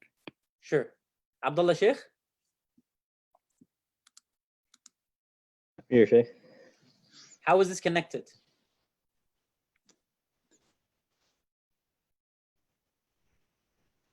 I mean, both of the ayahs. Yeah, go ahead. Go ahead. I was just going to say that both of the ayahs talk about, fabricating lies against what Allah has said and trying to change, the norms and trying to change the truth and just basically following based on subjective, desires. And I'm still trying to put together how it's related to the time of the Prophet ﷺ being sent. So if you could help out there, that'd be good. Sure. So let's do this together. You're with me? Yep. So the messengers come to tell the ayat, revelation. So the messengers come with revelation. Why are they usually denied? Why are the messengers denied? Or what could be some of the reasons? What are some of the reasons that they're denied? Sometimes because people say about Allah things that are not true. So when someone says about Allah that which is not true, everyone else who says something about Allah is automatically questioned. So one of the reasons that messengers are denied is because people take on that role of saying things that they don't know. So imagine if we all adopted a rule: when I don't know about Allah, I'm not going to say anything, I'm going to remain quiet. Then when those who speak about Allah subhanahu wa ta'ala and those who possess true knowledge, their voice is going to be louder. But we saturate the voices when everyone says their opinion. Does that make sense? Yes, thank you for clarifying. Excellent. So what happens to those Sorry, who I just wanted to add also, in ayah 36, it says the two descriptions of those people, which is denial and arrogance, right? Right. That those who don't believe in the messengers, they deny, or they're arrogant. Exactly. Yeah. They deny, and some of the reason why they deny it is because people say things about Allah that are not true. So Allah subhanahu wa ta'ala is giving us that connection. Are you with me so far? Yeah. Jazakallah. Wa jazakum. So what happens to them? What happens to those who lie? They will get their portion of what is written for them. They will still live lives of luxury and happiness, and it's okay. Why they get that? Because remember, لِكُلِّ أُمَّةٍ أَجَلٍ. For every nation, and by default, every member of that nation is a fixed term. They're going to have to stand in front of Allah subhanahu wa ta'ala. So don't be surprised when those people are getting their portion of dunya. Like someone is lying and, using religion as a way to exploit people. They have big mansions and they have a big private jet. Don't let that cause you what? Anxiety. Allah subhanahu wa ta'ala is eventually going to hold that person accountable. So Allah subhanahu wa ta'ala has the mawazin. Does that make sense? There's a time for mawazin to be set straight. There's a time for the mawazin to be set straight. When is that time? That day. Do you see that here? That day. What day is that? The day of resurrection. So that's the day in which the mawazin are set. Are you with me so far? So now we're connecting the surah together. We're connecting the ayat together. And for those of you who have joined us live on Facebook, I will inshallah look at your questions to see if you have any. And the link is there for the Zoom. Feel free to join us, inshallah ta'ala. Barakallah fikum. Excellent. So let's continue. Allah subhanahu wa ta'ala tells us on that day, so they will get their portion of what's written for them until they meet Allah subhanahu wa ta'ala, when the messengers, the angels, are sent to take their life. And then during that time, they're going to be asked, what did you do when you were in this dunya? Did you worship Allah? And then they will say, ضَلُّوا عَنَّا وَشَهِدُوا عَلَى أَنفُسِهِمْ أَنَّهُمْ كَانُوا كَافِرِينَ. So they will be asked, did you worship Allah subhanahu wa ta'ala? Where are those that you used to worship besides Allah? Where are those that you used to call on to besides Allah? And then they will say, well, they're not here for us anymore. So imagine those people who lied for money, for power. Allah subhanahu wa ta'ala is asking them, well, where's your money and power now? Is it here? Can it do anything to you? And of course, the question is no. Right. Let's take, inshallah, a quick break. Let's take a quick 5-minute break to stretch, inshallah. Let's stretch. Let's move around. Let's get some water. Let's get some Any drink that you would like is halal, inshallah, just to keep your energy going and also to give our interpreter a chance, inshallah, to break. And then we'll come back, inshallah, in 5 minutes. And then we'll take another break, inshallah, for Maghrib. And then we'll keep going, inshallah ta'ala.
Okay, Bismillah, alhamdulillah, wassalatu wassalamu ala rasulillah wa ala alihi wa sahbihi wa man walah.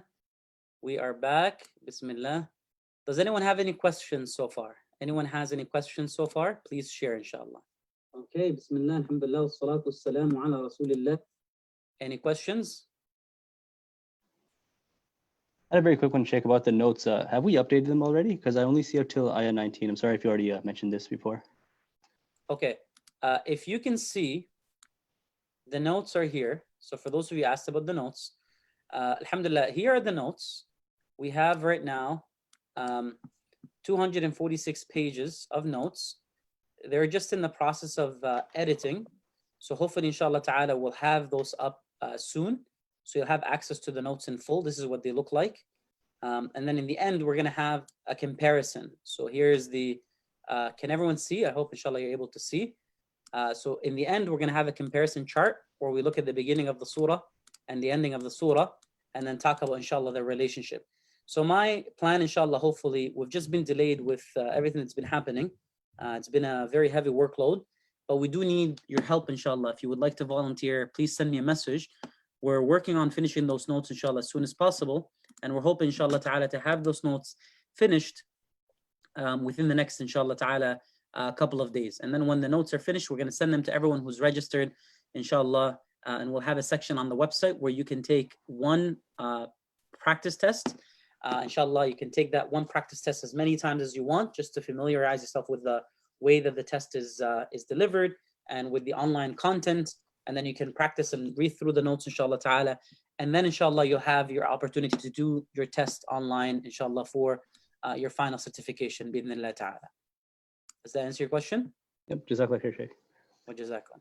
So it's pretty... Sheikhna. Yes, yes. Just a quick question. Does Surat Al-Araf follow the sub-ring structure? It does, yes. Allahu Akbar. But not the whole Quran does, right? Just certain surahs. Pretty much, you could look at the whole Quran, and you could pretty much make very, very strong analytical comparisons, very similar to the ring structure. But Surah Al-Araf is very strong in that, very strong. And what's the center of Surah Al-Araf? Because that's the lub, no? So when you start from the beginning, you start with the first ayah and you compare with 206, you'll come to, somewhere in the middle, around 100, 103. So this would be the center right here. The center would be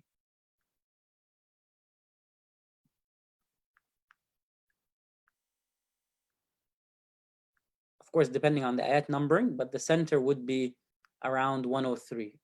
This ayah right here.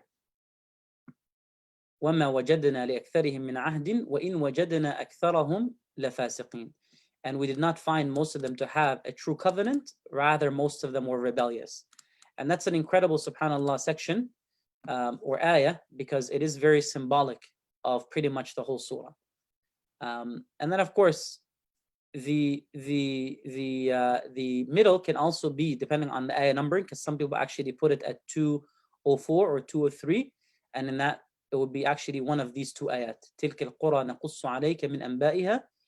We relate these stories to you, O Muhammad. So this ayah 101, 102, or 103 depending on the numbering, but I'm actually leaning towards 102 being the middle of the ayah, the core. MashaAllah. لا جزاkallah khairan. Yeah, and وَمَا وَجَدْنَا لِأَكْثَرِهِمْ, that's probably Bani Israel, right? Or the Yehud and Nasara? Humans in general. Yeah. وأخذنا منهم ميثاقا. صح. سبحان الله. جزاkallah khairan, Sheikhna. Jazakum. The reason why it's not just Banu Israel is because here Allah says تِلْكَ الْقُرَى. These are the cities. We relate to you some of their news. So, and he talks about prophets and in general, they did not believe. So it's prophets, cities in general, even though the story switches back to Fir'aun and Musa, right? Or it starts with Fir'aun and Musa next. Here the section actually talks generally about people not believing in general. Does that make sense? Yes, 100%. Jazakallah khairan. Jazakum. Any other questions? Salam Sheikh, I have a question. Yes. So you probably answered this many times before, but I still want to ask. But why does Allah delay the punishment for sin? Because wouldn't more people find it easier to believe if there's clear punishment right after sinning? Yeah. So we mentioned several reasons. Number one, out of rahmah, Because imagine if someone commits a sin and right after they commit a sin, they're punished. And that punishment is strong enough for that person to notice and for people around him or her to notice, then it's probably going to be devastating. And if people were punished immediately after every single sin that they've committed, then basically there will be very little rahmah. Allah says, actually the ayah here, وَلَوْ يُؤَخِذُ اللَّهُ النَّاسَ, here, let me open it for you. مَا تَرَكَ عَلَى ظَهْرِهَا مِنْ دَابَّةٍ.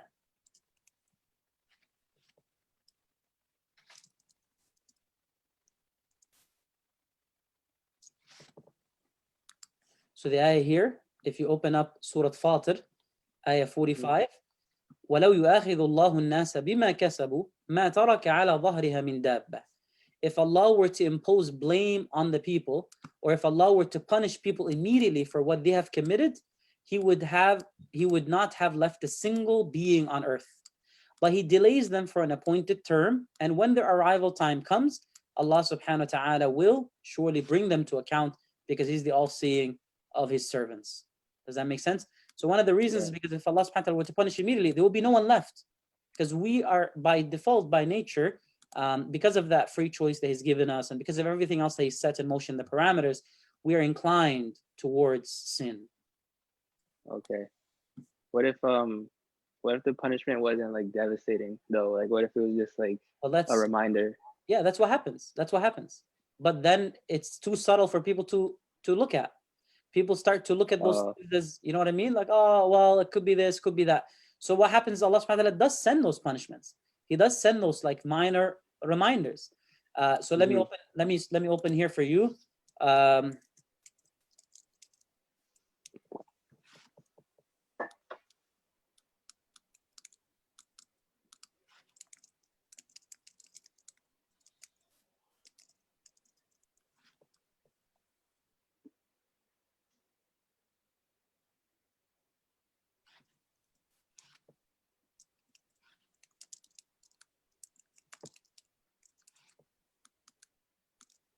So I'm using a new keyboard, so I'm struggling to find the. Yeah, no problem. 1 second.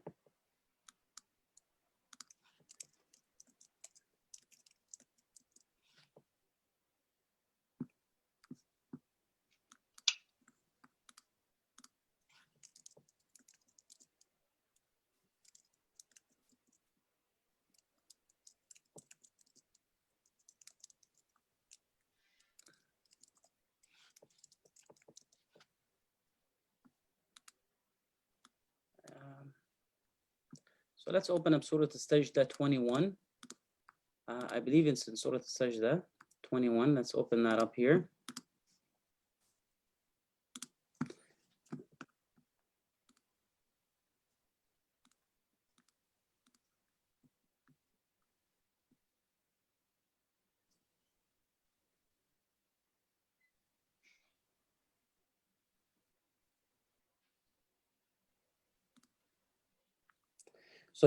So right here, if you look at this ayah, Allah subhanahu wa ta'ala says, we will surely let them taste the minor torment in this life before the major torment.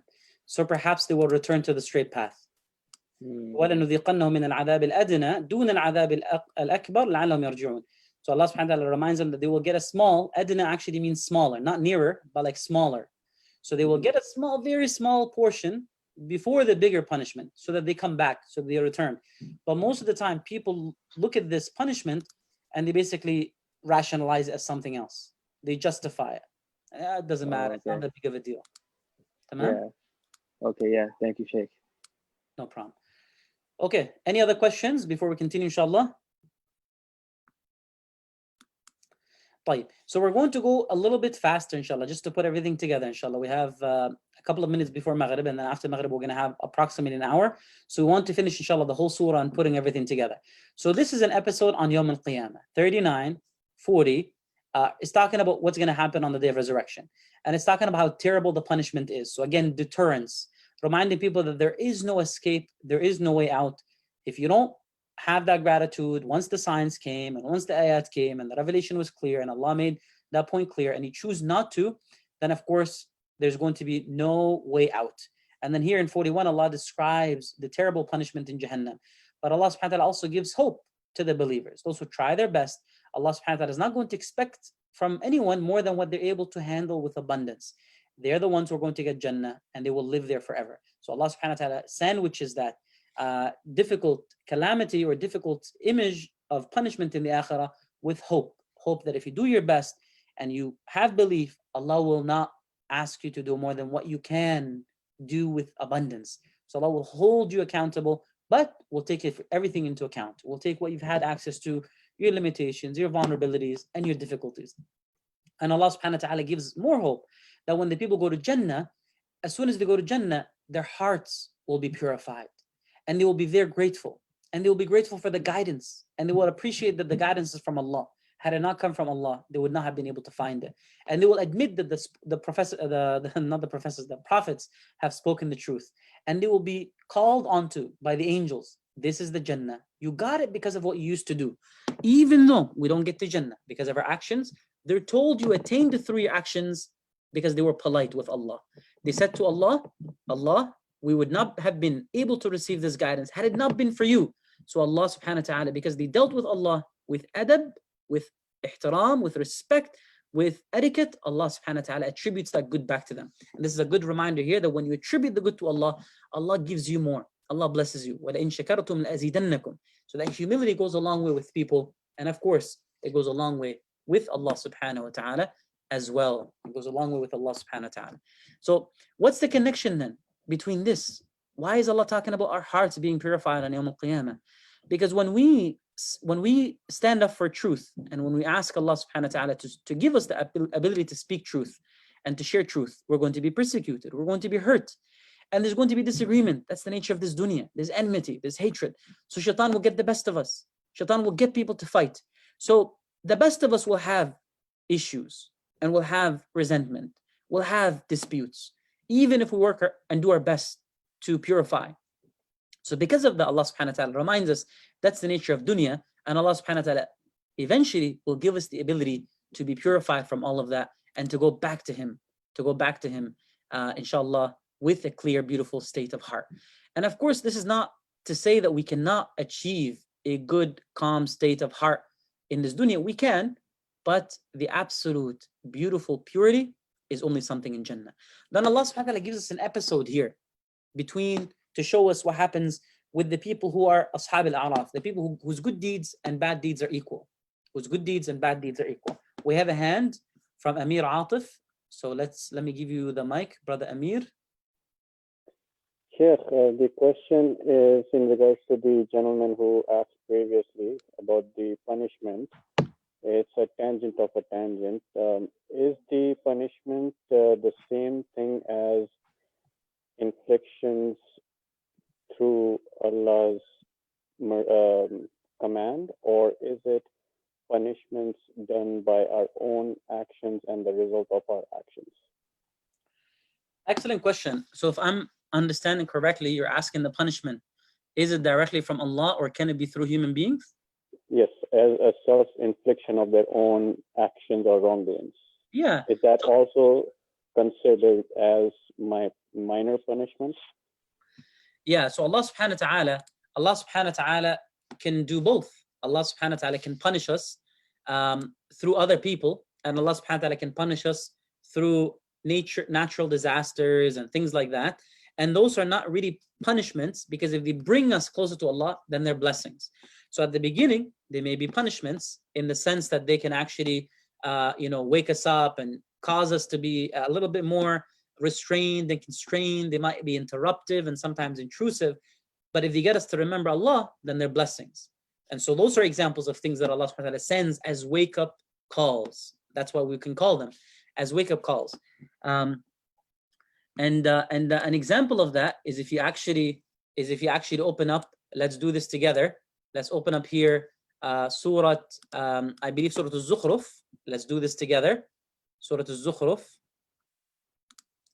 So open up Surat al-Zukhruf 43, and let's go to the section that talks about Fir'aun and Musa, because that's a summary of the story that we have here between Musa and Fir'aun. Allah subhanahu wa ta'ala says right here, وَلَقَدْ أَرْسَلْنَا مُوسَى, we sent Musa with our signs. But whenever the signs came, they used to laugh. And then whenever we showed them a sign, we sent another sign which was greater than the one that came before. And وَأَخَذْنَاهُمْ بِالْعَذَابِ لَعَلَّهُمْ يَرْجِعُونَ, and we seized them with affliction so that they might return back to Allah. So we seized them with affliction so they might return. So this is a'adab, it's affliction, it's painful. But if it wakes us up and gets us to go back to Allah, then it's actually a blessing. So one of the functions of adab is it forces us to return back to Allah subhanahu wa ta'ala. Tamam? And that's what the people did with Musa.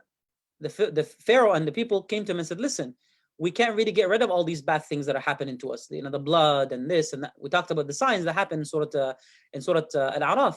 So they used to basically say to him, if you ask Allah, ud'u lana rabbak, if you ask Allah to take away this stuff, we're going to be guided.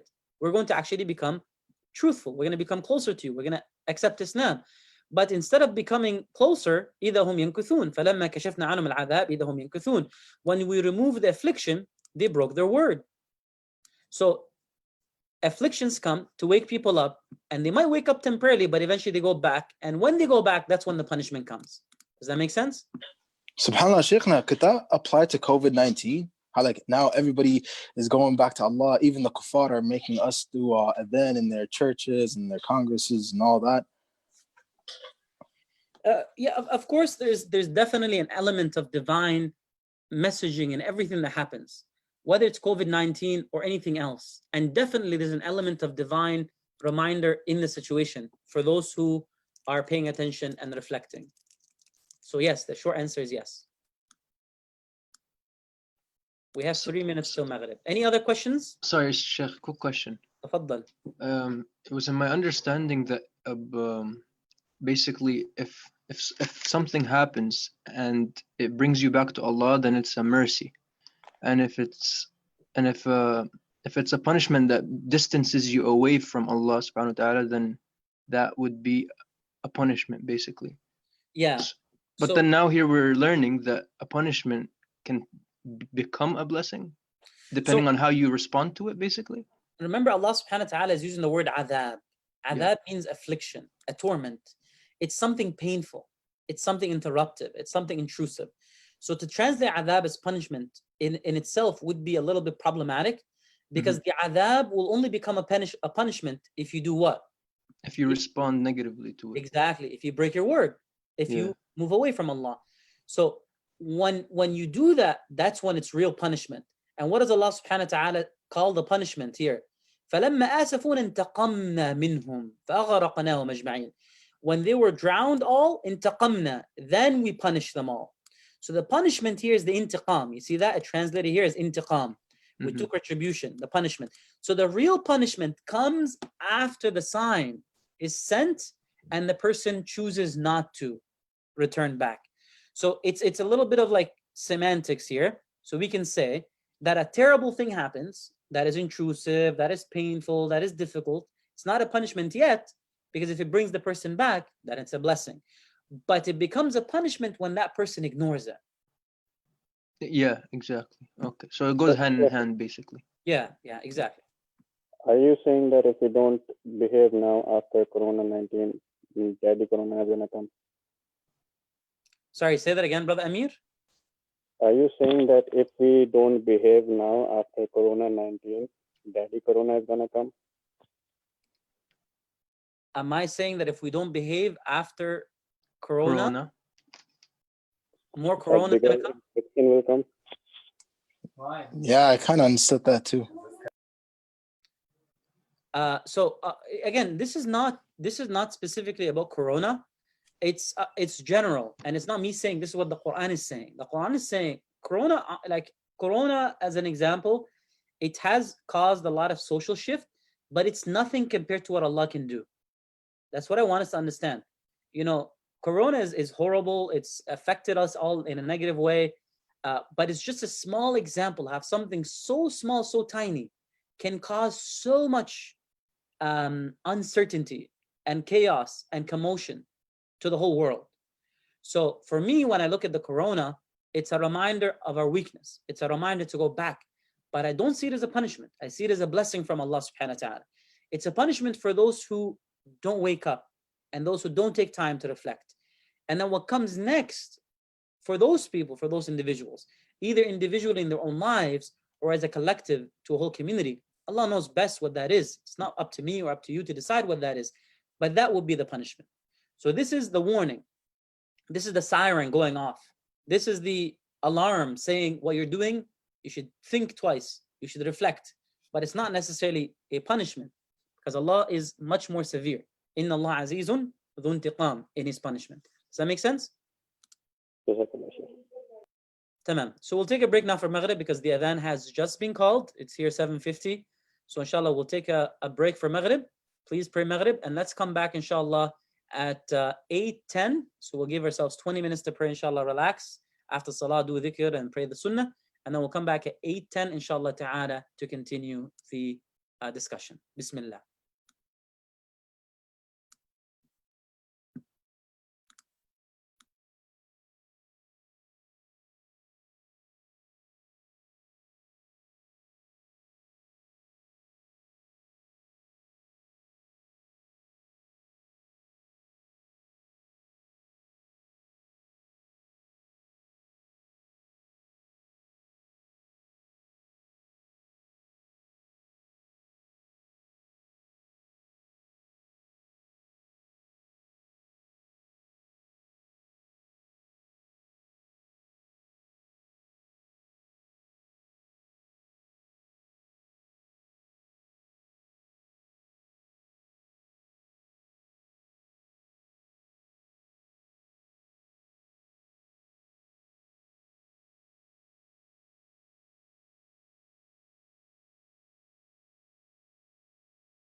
Sorry, lost Sheikh's video.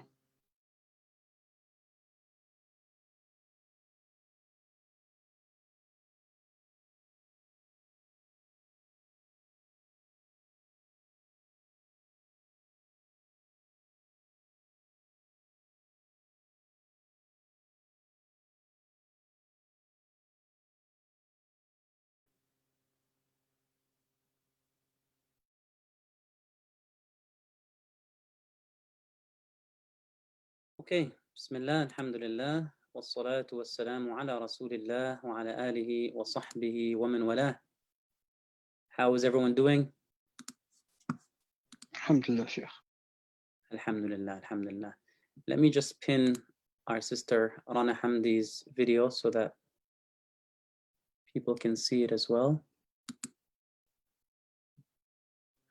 Sheikh, I feel so bad. You're going so fast and she's doing so much workout. Yes, I know. Forgive us, Sister Rana, for going too fast.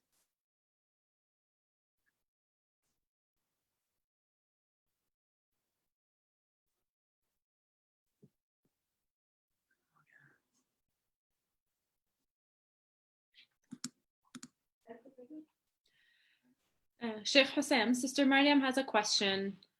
You had mentioned that, you know, at the moment, maybe the coronavirus might be a warning for some, and then it might get even worse. I can't even imagine how this can get even worse. I mean, it's impacted the entire world. Yeah, that's a good question.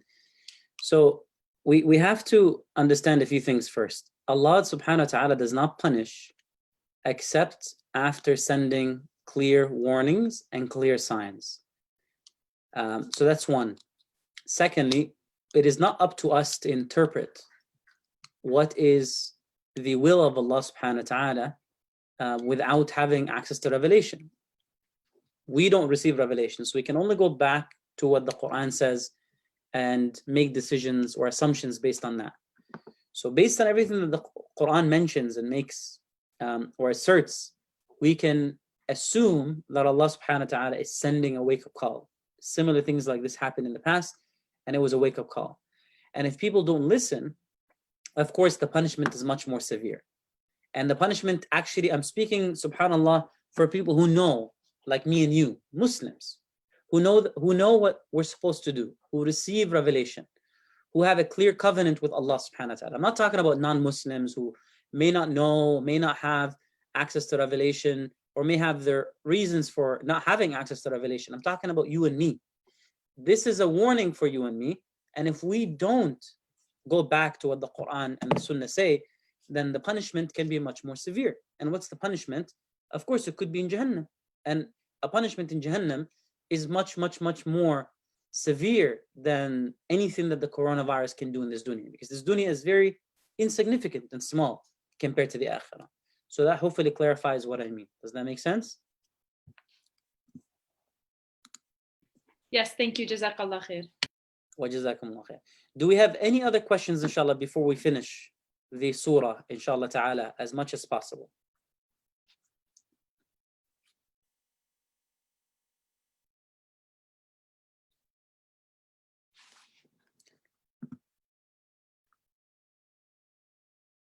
Okay, طيب. We'll continue, inshallah. So Allah subhanahu wa ta'ala reminds us of this conversation that's going to happen between the people of Jannah and the people of Jahannam. And we talked about this in quite some length. And Allah subhanahu wa ta'ala talks about His forgiveness again, His capacity to forgive, and how Allah subhanahu wa ta'ala will eventually give them Jannah. هؤلاء الذين أقسمتم لا ينالهم الله برحمة ادخلوا الجنة لا خوف عليكم ولا أنتم تحزنون. So this is again a reminder to not lose hope in Allah's mercy, to not despair of Allah's mercy again, and to remember that Allah subhanahu wa ta'ala, even those whose deeds were good deeds and bad deeds are equal, Allah subhanahu wa ta'ala is reminding them to have hope in His mercy. And of course, this is again a reminder that on that day, there will be a conversation between those who made it and those who didn't. And that conversation will be a reminder, like a form of closure for those that have tried their best but were persecuted. So in that, to tie everything again, a reminder, there's going to be closure in Jannah, and of course in Jannah, lots of people, inshallah, who did their best will be recognized and will be honored. And those who've come close, inshallah, through the mercy of Allah subhanahu wa ta'ala, they will be given the opportunity. However, this ayah in 51 reminds us not to do what? Not to be ungrateful. Not to sit there and say, you know, I want to be that last person to make it to Jannah. I want to have good deeds and bad deeds as equal, because if you have the attitude, then you've taken your deen as a form of amusement and play. And you've been deceived and deluded by this world. So on that day, you will be forgotten as you've forgotten Allah. So we're talking about someone who's tried their best, but their good deeds and bad deeds were equal despite all possible efforts. Not someone who's intended to be in that position, but someone who did his or her best, but was in that position nonetheless. And Allah subhanahu wa ta'ala reminds us that you have the book, you have the covenant. And in that book, there's an explanation for most of the knowledge and guidance and mercy for those who believe. So don't wait until what's in the book comes true. Like, don't wait until the resurrection, Yawm al-Qiyamah, to finally turn back to Allah. Because when that day comes, those who forgot it, they will say what? They will say, oh, it's too late. The prophets and the messengers came, but we didn't pay attention. And they'll ask and they'll advocate, can someone help us now? Or can we be given a second chance? But of course, there are no intercessions except what Allah has willed. Especially for those people, no intercessions, because they were not even from those who put some energy and effort into asking Allah subhanahu wa ta'ala for intercession through the Prophet Muhammad sallallahu alaihi wasallam. And they're, of course, from those who will not be given a second chance, because there's no second chance. There are no second chances. Tamam? Then Allah subhanahu wa ta'ala shifts. So imagine, we talk about humility, we talk about the story of Iblis and Adam, gratitude, those are the main themes. Then we turn into an episode on the day of resurrection. And the episode shows what's going to happen on that day. Honor and humiliation. Al-Mawazin, the true evaluation. So everything is connected so far.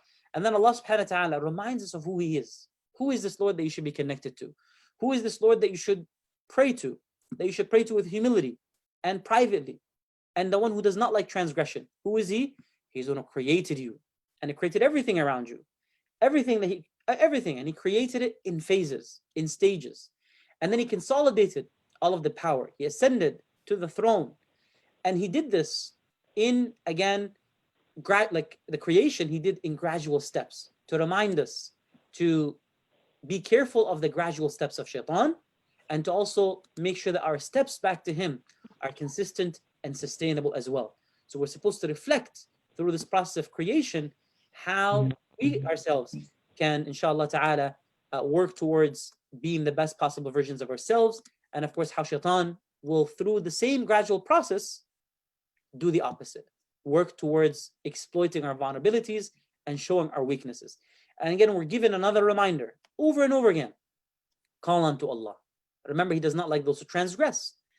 Now, who are those people who transgress?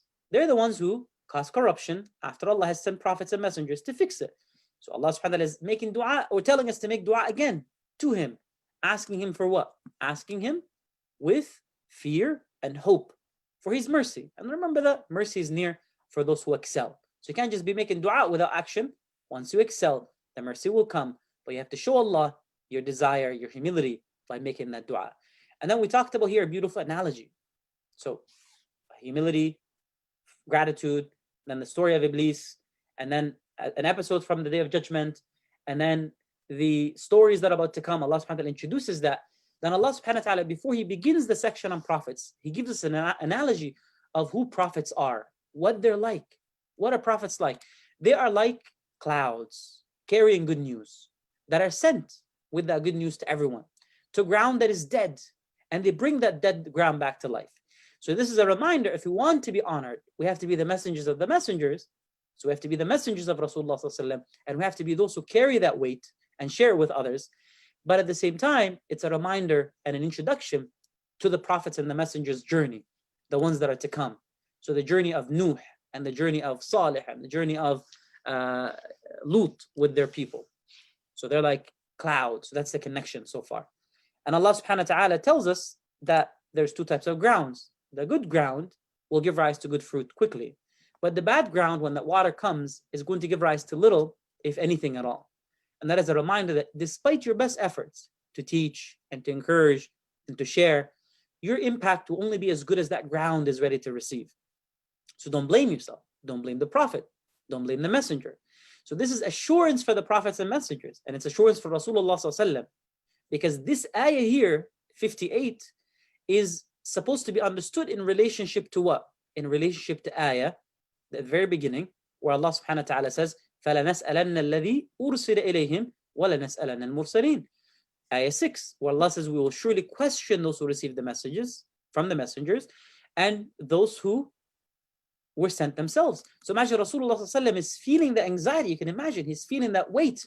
Am I doing the best that I can? What if someone doesn't become a Muslim? Is it my fault? Have I done the best that I can to explain it to them? Or am I going to be held accountable in front of Allah subhanahu wa ta'ala? So Allah subhanahu wa ta'ala sends assurance in 57 or 58 that your impact will only be as good as the land, will only be as good as the heart that you're trying to call, will only be as good as the ability for that person to listen. And you can't control that. Only Allah can. So it's there to alleviate that stress, and it's there also for us to do the best that we can and to ensure that we prepare our hearts so that when the reminder comes, we're ready to implement and receive it and share it.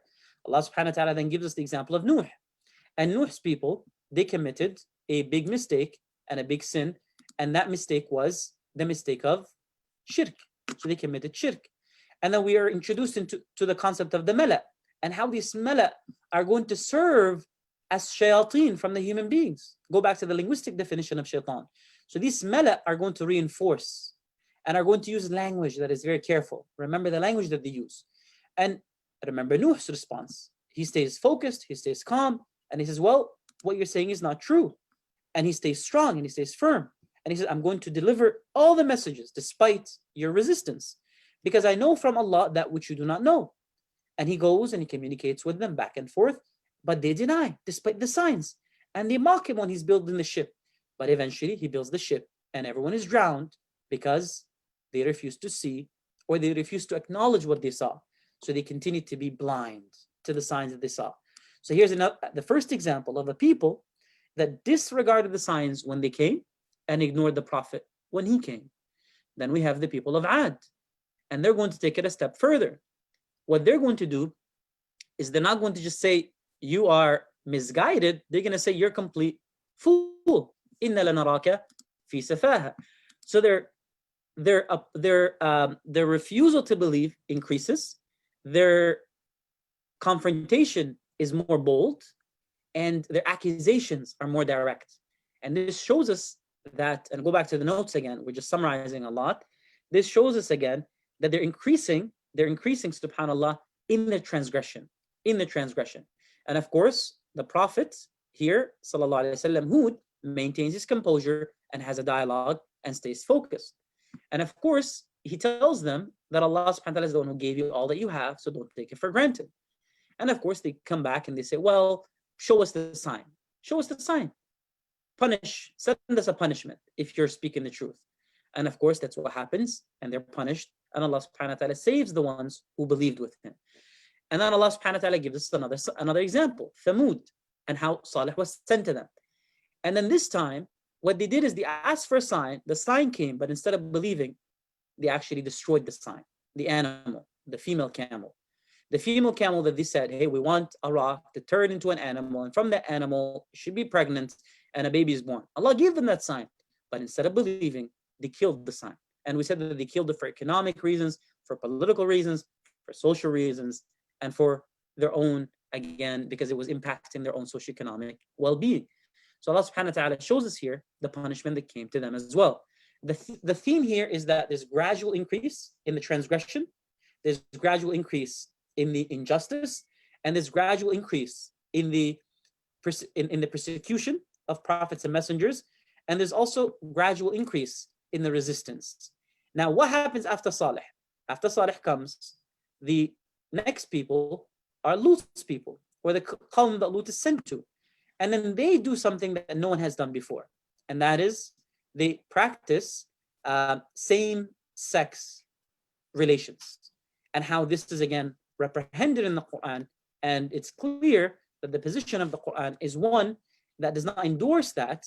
And Lut continues to remind them to be pure, to purify themselves, and to go back and to reflect on the fitras. So this shows us here how the fitra over time can change, can be reversed, can be socially re-engineered. How you can actually take something which is a sin, normalize it, and then after you normalize it, it becomes a ritual, it becomes a doctrine, it becomes part of the religion and the tradition. And if it is questioned or if it's criticized, people don't accept that.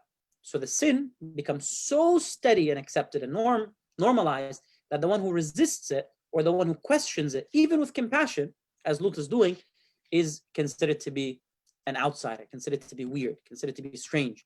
So Allah subhanahu wa ta'ala shows how they were destroyed. And then Midian is sent to them, Shu'aib. And what do? They take it a step further. So imagine before it was shirk, it was just ideological, it was just ritualistic.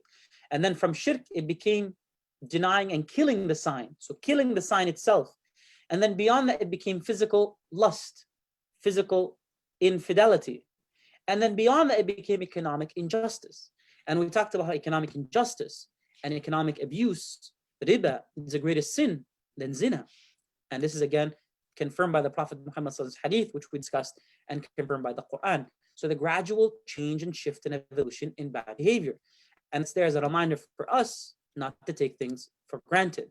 And to remember that just because we are good today and Allah has gifted us today, doesn't mean we're going to be that way forever. So to be critical of where we stand, what we support, what we endorse, and how our support and endorsement may justify or rationalize sin, and maybe the reason why people fall into sin. So that social responsibility. And this is actually connected with what? Connected with the story that we hear here later on in the surah.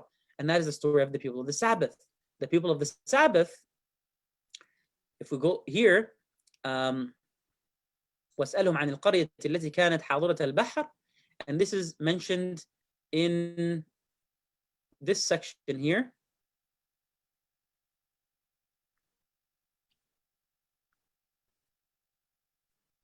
In Ayah 163, that there's a group of people who started to break the Sabbath.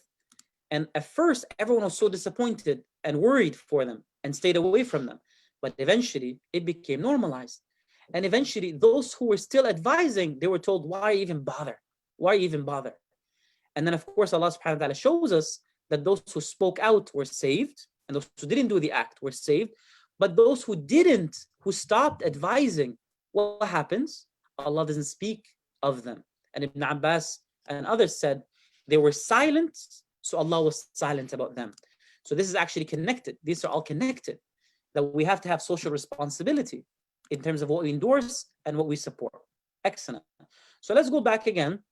And after Allah subhanahu wa ta'ala finishes the discussion of these prophets and messengers, what does he do? What does the Quran do? Allah subhanahu wa ta'ala turns to, after finishing the story of Shu'aib, let's just go back here.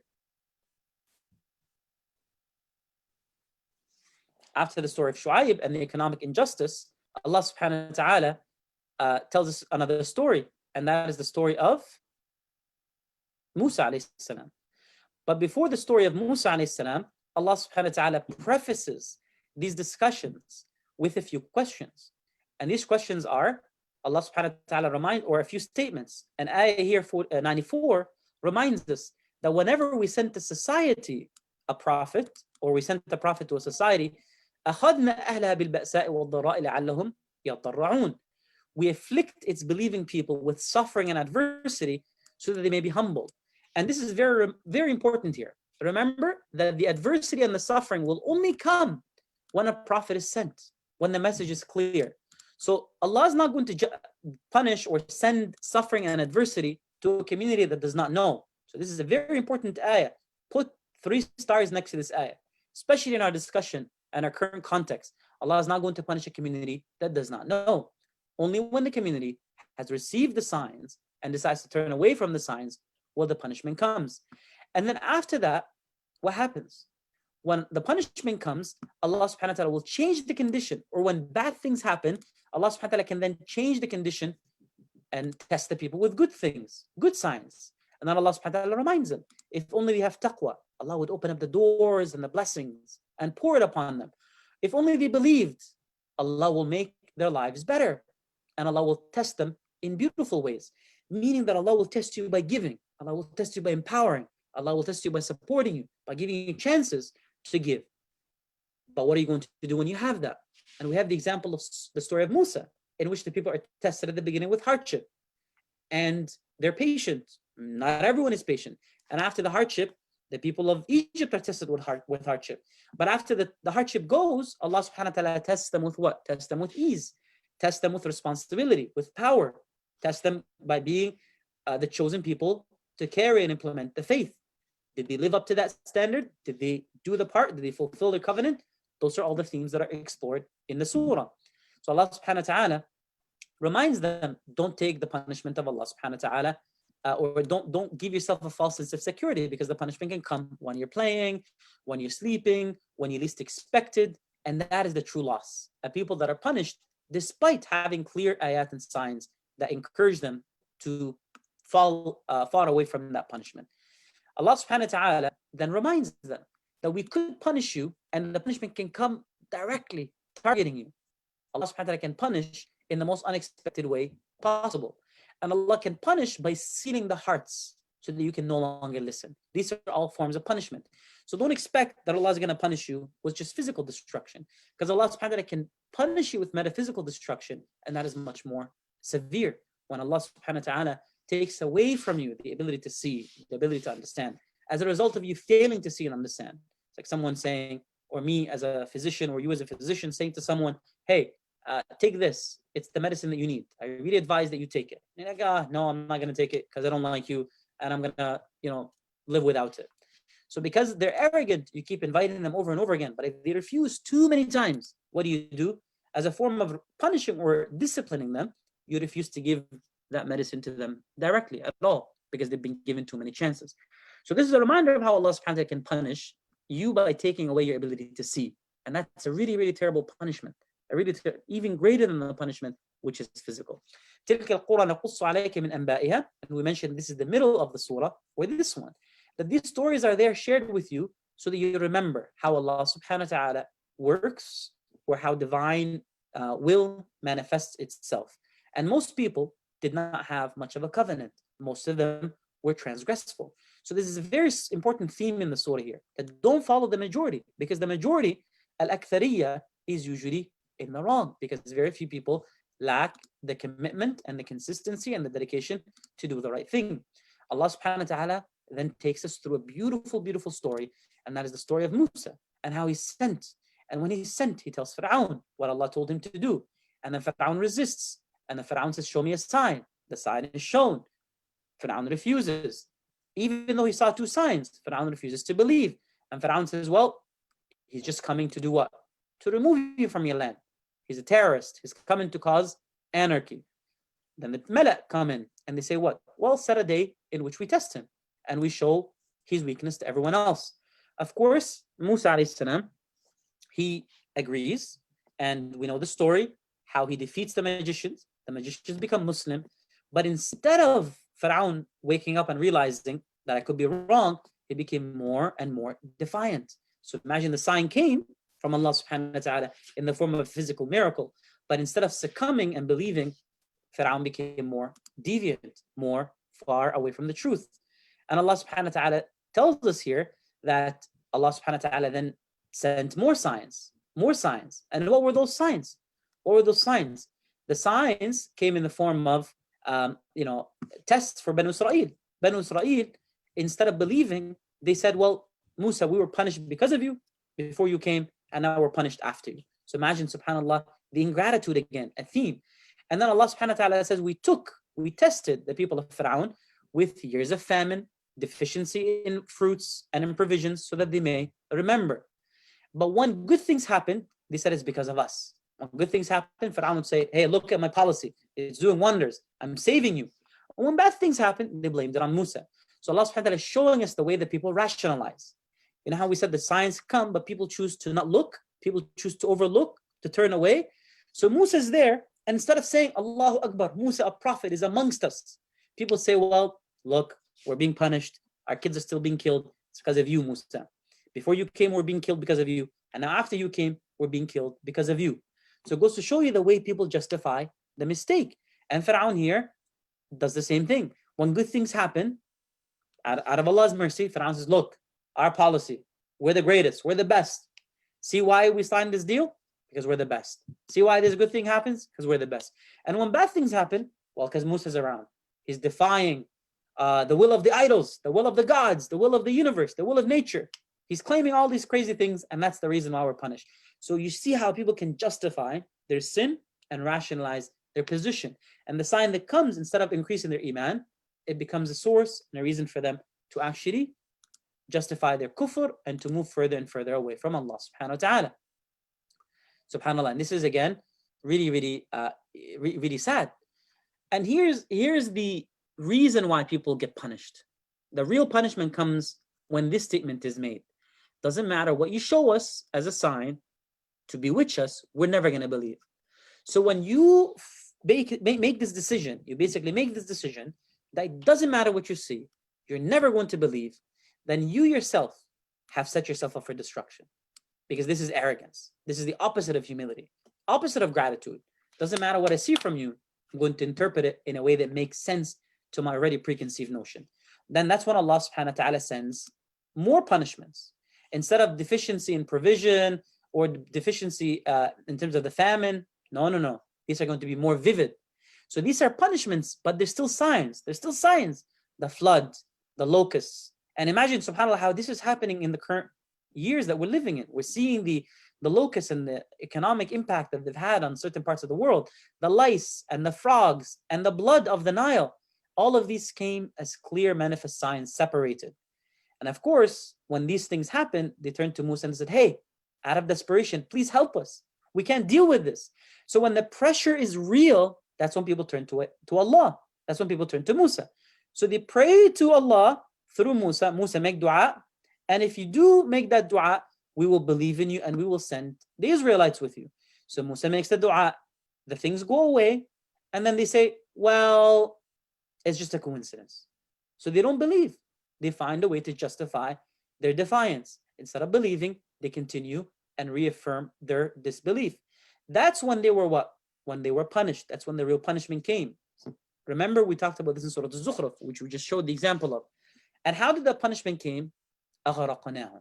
They were killed. They were destroyed by the water that came. And we talked about earlier how the nature of the punishment is similar to the nature of the crime.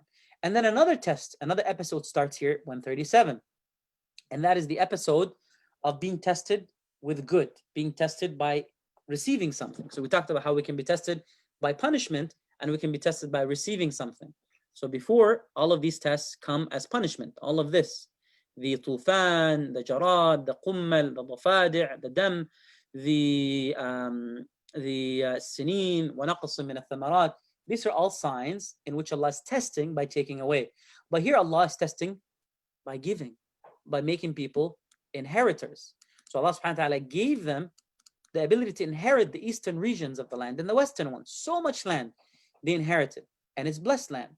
And Allah gave them fulfill the covenant because they were patient. And Allah destroyed everything that Fir'aun used to do. Just like that, all gone. And that's a reminder and reassurance for the believer that just like the magicians fell into prostration and believed right away when they saw the signs, Allah subhanahu wa ta'ala also right away caused all the things that Fir'aun built, economic, social injustice, systems of oppression, systems of pervasive injustice, all gone just like that. وَمَا كَانُوا يَعْرُشُونَ. And everything that they built, all their buildings, all their ideas, everything they stood for, gone, just like that. Allah subhanahu wa ta'ala's first test for Banu Israel is when they come across an idol the other people are worshipping. Right away they say to Musa, make us one like it. And that goes to show you that they weren't necessarily united in belief. They were united against an enemy. So the one thing that kept the Israelites together until this moment is their need for freedom, is their need to move away from Fir'aun. But now that they have that freedom, they're trying to figure themselves out. Who are we? What do we believe in? And unfortunately, one connection that we can make here is look at the Muslim community. The Muslim community all over the world now is united by the Islamophobia and the fact that there are so many enemies towards Muslims and Islam. And that's one thing that unites us. But my fear and your fear, we should always be thinking, once that goes, once Muslims have steady positioning and and a system of a voice in the world, on like globally and economically and socially, are we going to make more mistakes than we were making when we were oppressed? Because now when we have freedom, we're going to try to figure out what we are and who we are, and we're going to reconstruct our identity. And sometimes some of us will reconstruct it away from the Quran and away from the Sunnah. And we're going to reconstruct it based on what other people do. So we're going to say, hey, look what these people have. Let's have one like it, just like they're doing here. So they came across idols and they said, hey, make us one like it. And this is the problem of people who are oppressed for too long. They start to want what other people have instead of looking at what they have and being grateful and appreciative. So this is the inferiority complex. This is the impact of colonization. This is the impact of years and years of ideological, engineering, where we're made to feel inferior, where we're described as inferior, as backward. So think about, subhanAllah, the work that, Edward Said, who's not even a Muslim, did about this. Think about the work that someone like, Lama Abul Ghud, where she talks about, the impact on the self-image of the Muslim. Think about someone like Fan, when, who wrote about the impact of slavery on the perception and the self-image of the Black African American slave. This is very important for us to think about, especially as we re-emerge after the post-colonial era, and we're trying to find a place for ourselves in this, post-modern society and world that we're living in today. How are we going to still fall prey to liberalism and understandings of, other isms and other systems that exist? How are we going to take, some of the good that has been prompted and supported and endorsed, that is already within our Islam? I'm not saying that we don't have that. We have it within our Islam. So how are we going to look at the modern world and take from the modern world that which makes sense to us Islamically, based on our legacy, based on our tradition, based on our past, and accept that and endorse that? And how are we going to filter out and weave out the ideas that are not part of our tradition and are foreign to our tradition, and not foreign to our tradition only, but are actually anti-tradition? They go against the tradition and go against what we believe in and we should be believing in as Muslims. So Allah subhanahu wa ta'ala, this example here should be very, very important in the back of your mind. Anytime that someone is calling for revival and new interpretations of the deen and adding on to the deen, remember this. Remember this ayah here, where Allah subhanahu wa ta'ala shows what happened to the Israelites. Tamam. Allah subhanahu wa ta'ala then reminds them through the words of Musa, really? You want an idol and turn away from Allah after all that He's done to you? Shame. Shame on you. Remember how Allah saved you from Fir'aun when he was punishing you and killing your children and letting your women go so they can be slaves? And this was a big punishment, a big test. Yet after Allah saves you from that, this is what you do. The second test is when Musa excitedly goes to meet Allah. Allah promised him that when you're taking your people out and you've taken the people out and you freed them, that's when you come back to meet Allah for 30 days. And we talked about how Allah subhanahu wa ta'ala has taken Musa away from that difficult environment where there's a lot of pressure, to be free to meet Allah and to learn directly from Allah subhanahu wa ta'ala. And Musa told his brother, stay and take care of my people with me. But what happened to the people? The people ended up worshipping an idol, making a golden calf and worshipping that golden calf. And this is related to the story of Musa in Surat al-Baqarah, because Allah subhanahu wa ta'ala actually orders Musa and orders the community to sacrifice a cow, to get rid of the idea, to get rid of any attachment that they've had. And the way that we make sense of this is the Israelites saw the Egyptian people worshipping great gods. Wal'iyadu billah. They used to worship big gods, lions and cows. And the Israelites were forced to have their gods as little insects. So for them, it's like, wow, we have the freedom to do what the Egyptians used to do. Well, let's build ourselves a god like that. It's like they've been missing what they've been missing. They couldn't have it. So they wanted to have it even though it was wrong. It's like when someone has been far away from something and has been, socially conditioned. Oh, look at your marriage. It's so weird. It's so disgusting. What? You just sit with someone and you get used to, you talk to them and that's it. You get married. There's no fun. There's no excitement. There's no drama. So you see how, subhanAllah, people can be conditioned socially to want the whole like fun and, journey of dating, even though that is much more destructive than the conventional process of getting to know someone from an Islamic perspective with the right precautions. But you see how, subhanAllah, the society can precondition you to desiring and wanting that which is not even good for you. just based on, subhanAllah, the images, and we have to be cognitively conscious and aware of how those images are impacting us, how the inferiority complex might be manifesting itself in many different ways. Allah subhanahu wa ta'ala then shows us the impact of Musa's anger and how the alwah are destroyed and how that takes away from the blessings, and eventually Musa comes back to his sense and he asks Allah to forgive him and to forgive his brother, and eventually he destroys the idol. And when the idol is destroyed, that's when they realize, subhanallah, that you know what, it was nothing, it was really nothing. And this is unfortunately the reality. We don't realize how little what we want to have has how little significance it is until finally we have it, and then we realize it's nothing, it's meaningless. Let me open up the floor here for reflection, because there's a lot, we've covered a lot. It's a lot of review. We're putting everything together again. Does everyone follow? Let me hear from you some reflections and comments that you're taking, reflections on how this is related to us nowadays, because this is very relevant. Who would like to share something, inshallah? Bismillah. Let me hear something. Farhan. Yes, تفضل. Assalamu alaikum wa rahmatullahi wa barakatuh. Alaikum salam. So I was thinking, so it's exactly what's happening right now, right? So back in, let's say if we go as far as like 9/11 that happened, we can look at that as like a major sign that shook the world. And then again, like the presidents there or the presidents in other country, they're pretty much lying and deceiving, and they're saying, oh, look, this is what we did, this is what we did. And like Trump is like the biggest example nowadays. He's always like, oh, anything that good happened, okay, he did it. And then anything that bad happened, somebody else did it. So again, the COVID-19 that's happening right now, we should look at that as a sign that's waking up the world, correct? Mm-hmm.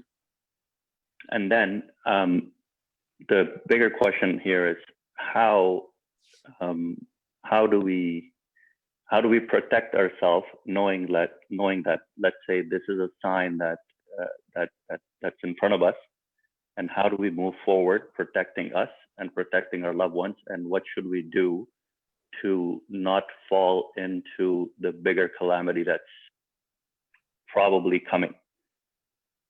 Mm-hmm. Mm-hmm. Excellent reflections. Excellent reflections. And what would the answer be to your final question? If you were to answer your own question, what would you say? Obviously, we do our best to do our salahs, like the most important thing right now. It's all the massages are closed, so we have time to pray and all. Not in the masjid as much as we love to go and pray there, but anything other than that, let's say anything other than the salat and following the rules and regulation according to Islam, anything more than that, like obviously we do all that. Now that Ramadan is coming, how do we protect ourselves other than the salah? Like, this is what I always wonder. Sure, it's a good question. And my reflection, not fully an answer, but reflection on that, is it goes back to knowledge and it goes back to learning. إِنَّمَا يَخْشَى اللَّهَ مِنْ عِبَادِهِ الْعُلَمَاءِ. We need to understand our history. We need to understand where we've come from. We need to understand our constitution, our Islam, our way of life fully in order for us to make sense of our past and to have an active roadmap for the future. It goes back to knowledge. For me, that's the key. Knowledge, knowledge, knowledge. The more you learn about your history, about other communities' histories, the more that you'll be able to see the similarities and avoid falling into these mistakes in the future. Amir. Sheikh, I think the view would be the signs we are getting now is not the same sign that we are trying to focus on. Whoever has not taken precautions will eventually get impacted. Whoever has not taken precautions, they are gonna get very much of signs of there is a creator. Even if they did not believe, they will be asking for a breath. Our concept would be, we are in an overall, I'm not getting the word for the type of punishment, which would be an overall for everyone. People who are already dedicated, like people who are asking these questions, there is an example, if you are asking it, the least are for you to worry about. It should be the worry for the ones who never asked. Can you repeat that last comment? I'm just struggling to understand that last comment. It is, if a person is concerned about what will happen, then those are the people who are already doing the effort to be saved. It should be those who never bothered asking the question. Yeah. You see, it's an important point here. Those who don't know at all, they are the ones who are going to be given more leeway when it comes to Allah subhanahu wa ta'ala's punishment. Allah is not going to punish someone who didn't know. And we gave this example before. Imagine if someone is living in a place where they don't know anything about Islam, they don't know anything about the community, they don't know anything about truth, Muhammad sallallahu alaihi wasallam. They have the worst possible image of Islam that is shown on TV. They're not going to be held to the same criteria and the same standard as someone who's growing up in a Muslim family, in a Muslim household. So don't think that the one who's thinking about it already is saved because they're thinking about it. Sometimes the one who's thinking about it, because they have more resources around them, they're expected in the sight of Allah to do more. And the one who doesn't know anything at all, in the sight of Allah subhanahu wa ta'ala, they're going to be tested on Yawm al-Qiyamah with a test specifically for them. They're known as Ahl al-Fatra. So it's the job of those who know to do more to teach those who don't know and to break through the barriers. And it's the job of those who don't know to be humble enough to learn and to seek.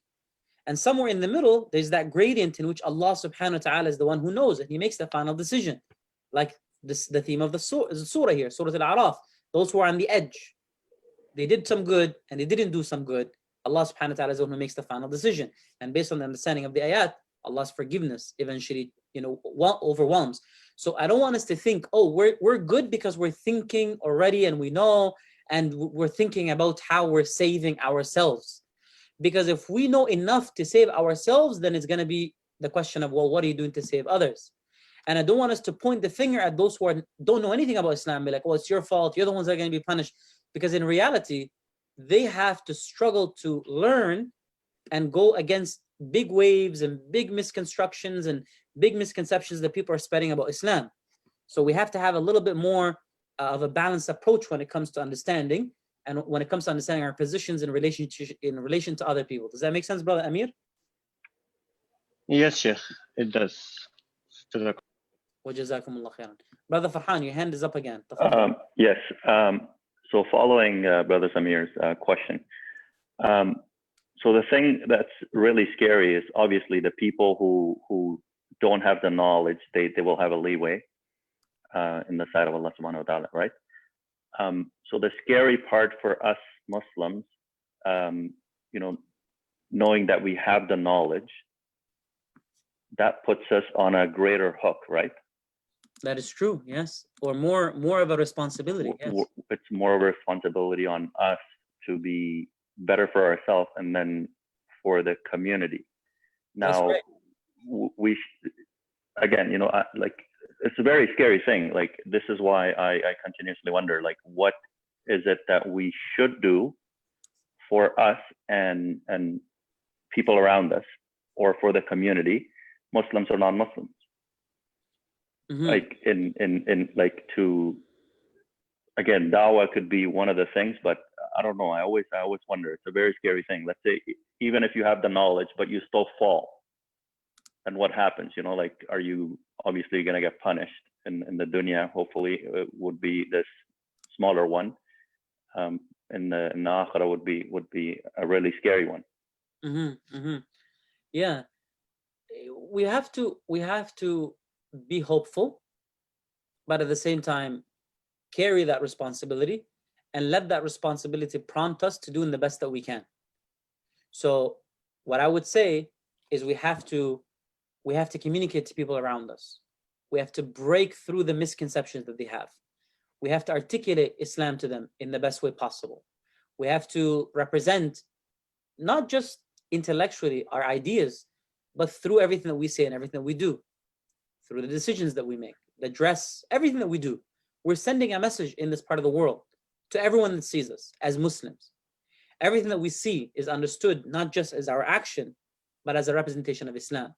So taking on the understanding that we are ambassadors, I think that's where the conversation should start. Miguel, you have something to say? Jazakallah khair, thanks. Yes, it's more of like just more of a question to kind of clarify it a bit, because you spoke earlier about like how warnings and signs come, and then the punishment comes to the people if they don't pay attention to these things. And obviously in today's world now with like COVID-19 and stuff like that, that was like have mentioned earlier, but what are some examples, if you can like elaborate in like our everyday lives that happens like every day, on what some of these like warnings can be? So what are examples of modern warnings that can come to wake us up? That's your question, right? Yeah, yes, please. So imagine it could be something as simple as me walking down the street towards doing a sin, and then something really tragic happens. Imagine I'm on my way to do a sin, and then I get into a really, really serious car accident. And then that keeps happening. Every time I intend to do that sin, something really bad and tragic happens. That could be Allah subhanahu wa ta'ala waking me up before it's too late.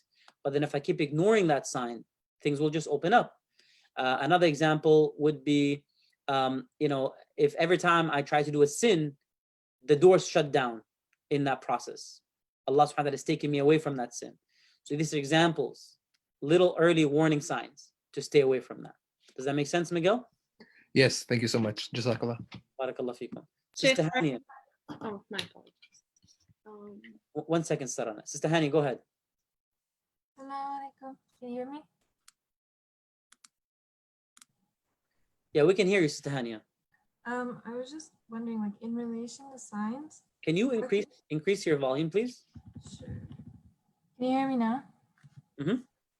Okay, I was just wondering, in relation to signs, how can we know when something's like a clear sign from Allah or something that we're just overthinking or overanalyzing? Look, at the end of the day, if it's bringing you closer to Allah, and if it's making you stay away from what is wrong, it is okay to think about it as a sign. So that the end here is a good justification for your thought. But at the same time, if it's leading you towards being hypersensitive and obsessive and to a point where it's destructive, then it's best not to overthink. So at the end of the day, you have to ask yourself, is it bringing me close to Allah? Khalas, khair.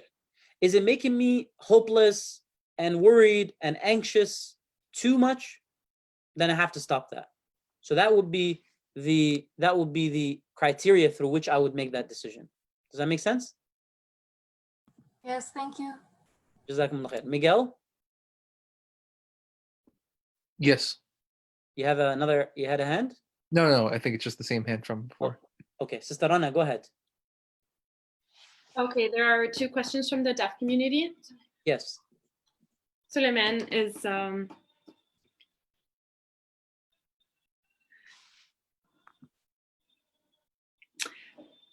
you had mentioned in Prophet Lut's time, their community had same-sex marriages, which is prohibited in Islam, but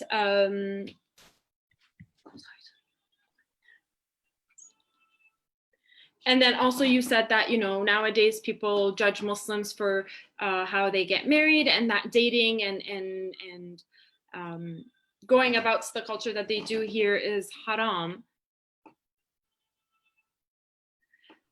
But so our Islam says it's okay for a woman and a man to get to know each other before marriage in order to proceed down that road, but not do the dating and the same-sex marriage.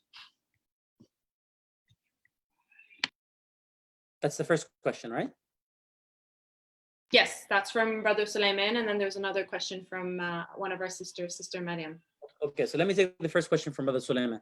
Brother Suleiman, the process of getting to know someone for marriage is very detailed in Islam, but we can summarize it by saying that it should be public. So meaning if I'm going to propose, I go through the front door, I go ask the father, I show that I'm financially capable, that I'm ready, I'm the mature, and then the family allows me to sit down in a public setting, in the house, where I'm not going to be saying things that are exaggerated, things that are not true. I'm going to be sitting with the family, talking, and it's a process of families coming together, not just individual relationships being created, but a familial relationship being created, in which I just don't think about me and my needs, but I'm also thinking about my family, everyone that has raised me, that has supported me throughout the process, and then making a decision that is not just selfish. It's a decision that is not just loaded with emotions.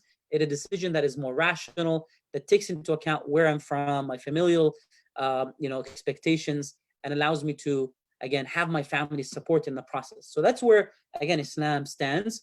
And of course, once, inshallah, that happens and there's, chemistry and everyone is on the same page, your family's on the same page, her family's on the same page, you get married, you live together, and then you have your freedom and your comfort to enjoy and to do whatever you, inshallah, would like to do, which is, of course, halal. But the idea here is that this is set in motion to protect, to safeguard you, and to protect the individual also, to protect the sister and to protect you, so that you're doing the best decision for you and for her as well. There was a second question? Yes. One of the, I believe the sister asked a question. I just wanted clarification on, she said, if a person has more knowledge,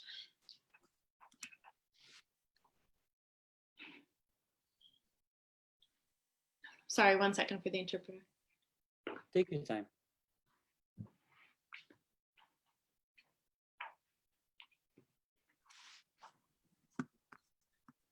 Sorry, the sister asked, how do you recognize that it's a sign from Allah?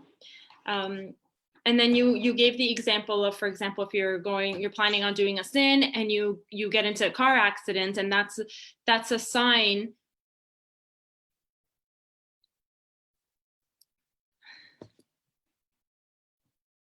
No, I'm not understanding. Sorry, what do you mean?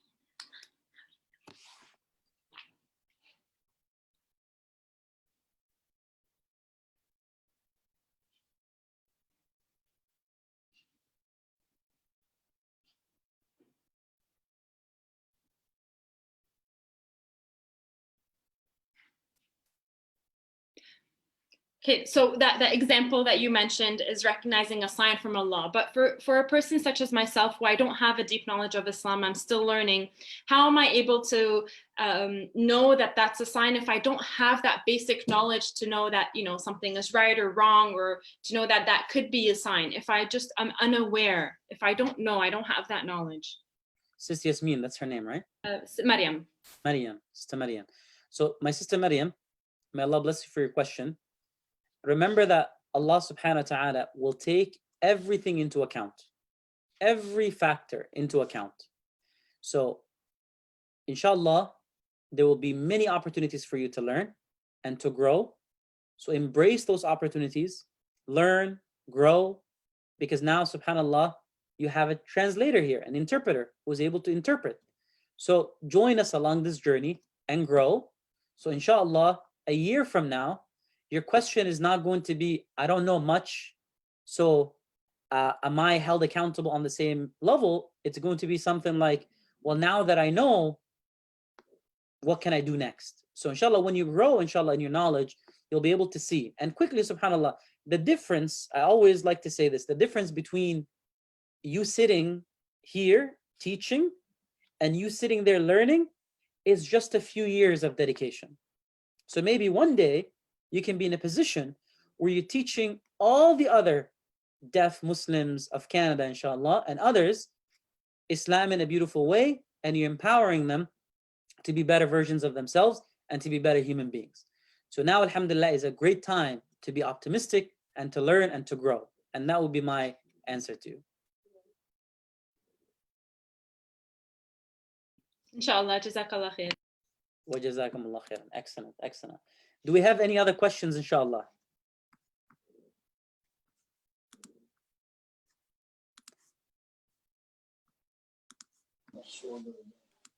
Sheikhna, I have sorry, go. Go ahead, Abdul Malik. I have questions that are not related to the class, though. Go ahead, no problem. Okay. Okay. But one condition: turn your camera on so we can see you. No, trust me. You don't want to see what's going on No, here. let us see your beautiful smile. Bismillah. لا جزاك الله خير.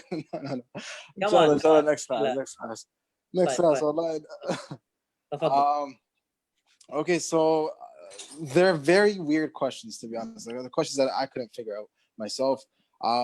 The first one, brother was asking about a word for dhikr, like a dhikr word to do. They want to prepare for Ramadan and they want to make sure that they're on top of their game, where they're doing words and all that, not just Quranic words but dhikr words. Do you recommend any words other than the Nawawi one, because that's very famous? I gave him that one, but I don't know. Yeah, excellent question. Start with adhkar al-sabah and adhkar al-masa, the morning adhkar and the evening adhkar. And then, of course, in addition to that, go to all the du'as that are in the Quran and the Sunnah. Excuse me. Alhamdulillah. It's not the corona, inshallah. Nowadays, send alarms right away. Alhamdulillah, we're home most of the time, 90% of the time. So alhamdulillah, we're keeping the social distancing. But long story short, the best thing to do at this time is to do your adhkar al-sabah, adhkar al-masa, do your ad'iyah from the Quran and the Sunnah, and then in addition to that, read, for example, some of the great texts that we have, which have, mashallah, great adhkar, like the Sheikh Ala al-Sayyid, he does the halaqah on al-bidayah wa nihaya, and he does explanation from the book, which is Hisn al-Muslim, and from Hisn al-Muslim, you can get a lot of those adhkar you can do on a daily basis. So I would say do your wird 10-15 minutes from Hisn al-Muslim once you've done the adhkar al-sabah and masa. Nice. And when is Sheikh Ala's halaqah? It's every Tuesday and Thursday. Oh, I thought they were just Q&A sessions. But okay. The second question, Sheikhna, is with regards to pets. The brother is a bit depressed and bored right now. He's on everything, so he's thinking about getting a dog. And I don't know, we should, as Muslims, are we supposed to have dogs in our house or no? Or there are many pets that you can have. You can have a pet cat, a pet chicken, a rabbit, a pet hamster, a pet horse, a pet little cousin. Horse. Dogs, Islamically speaking, it would be spiritually impure to have a dog in your house. So dogs themselves are not bad. It's just spiritually impure to have the saliva of the dog in the house.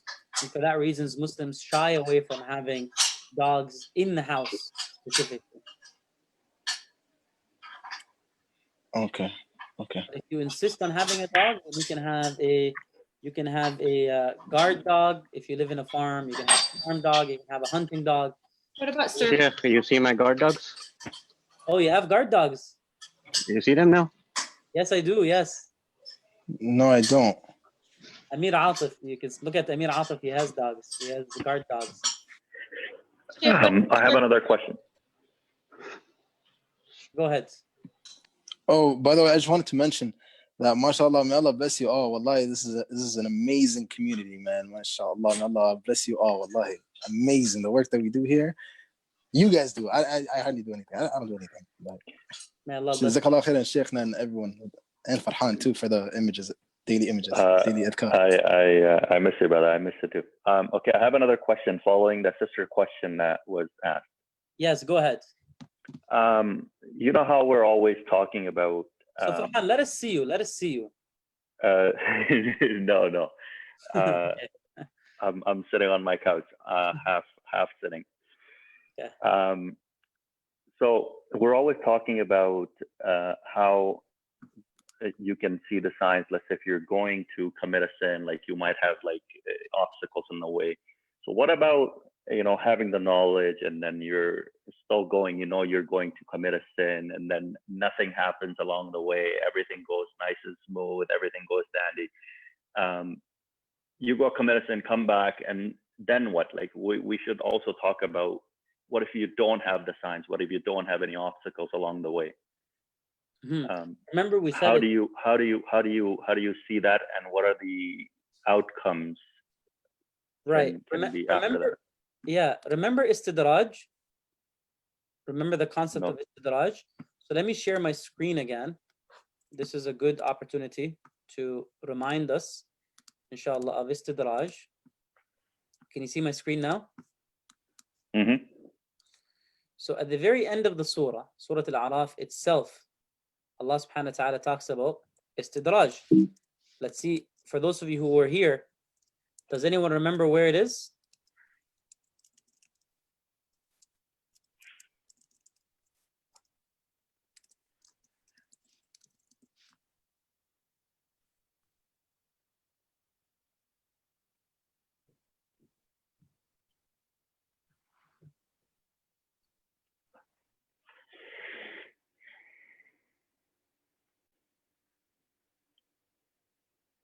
Does anyone remember which ayah it is?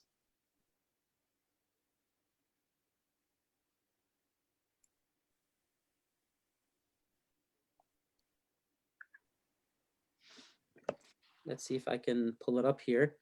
But the general concept is, yeah.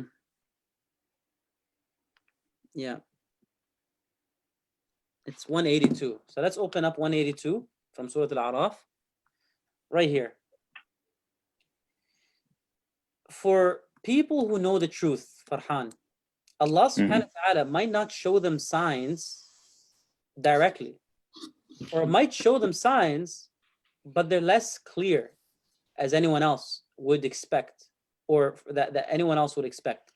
So Allah subhanahu wa ta'ala here talks about istidraj being a gradual form from where people least expect.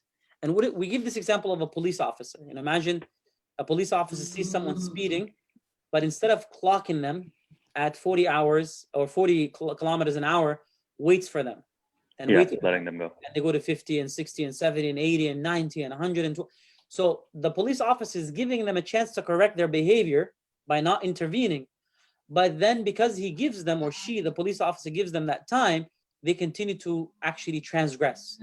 So don't assume that when Allah is not intervening, it's not because he's not aware, it's because out of his mercy he's giving you time, or because he's already shown enough signs that you don't need any more signs, or he's given you enough knowledge of this reality that you're aware of it. So now, Farhan, that you know that Allah does not have to show you a sign, that Allah can test you with this istidraj, as ayah 182 of Surah Al-Araf talks about, then it can actually be enough.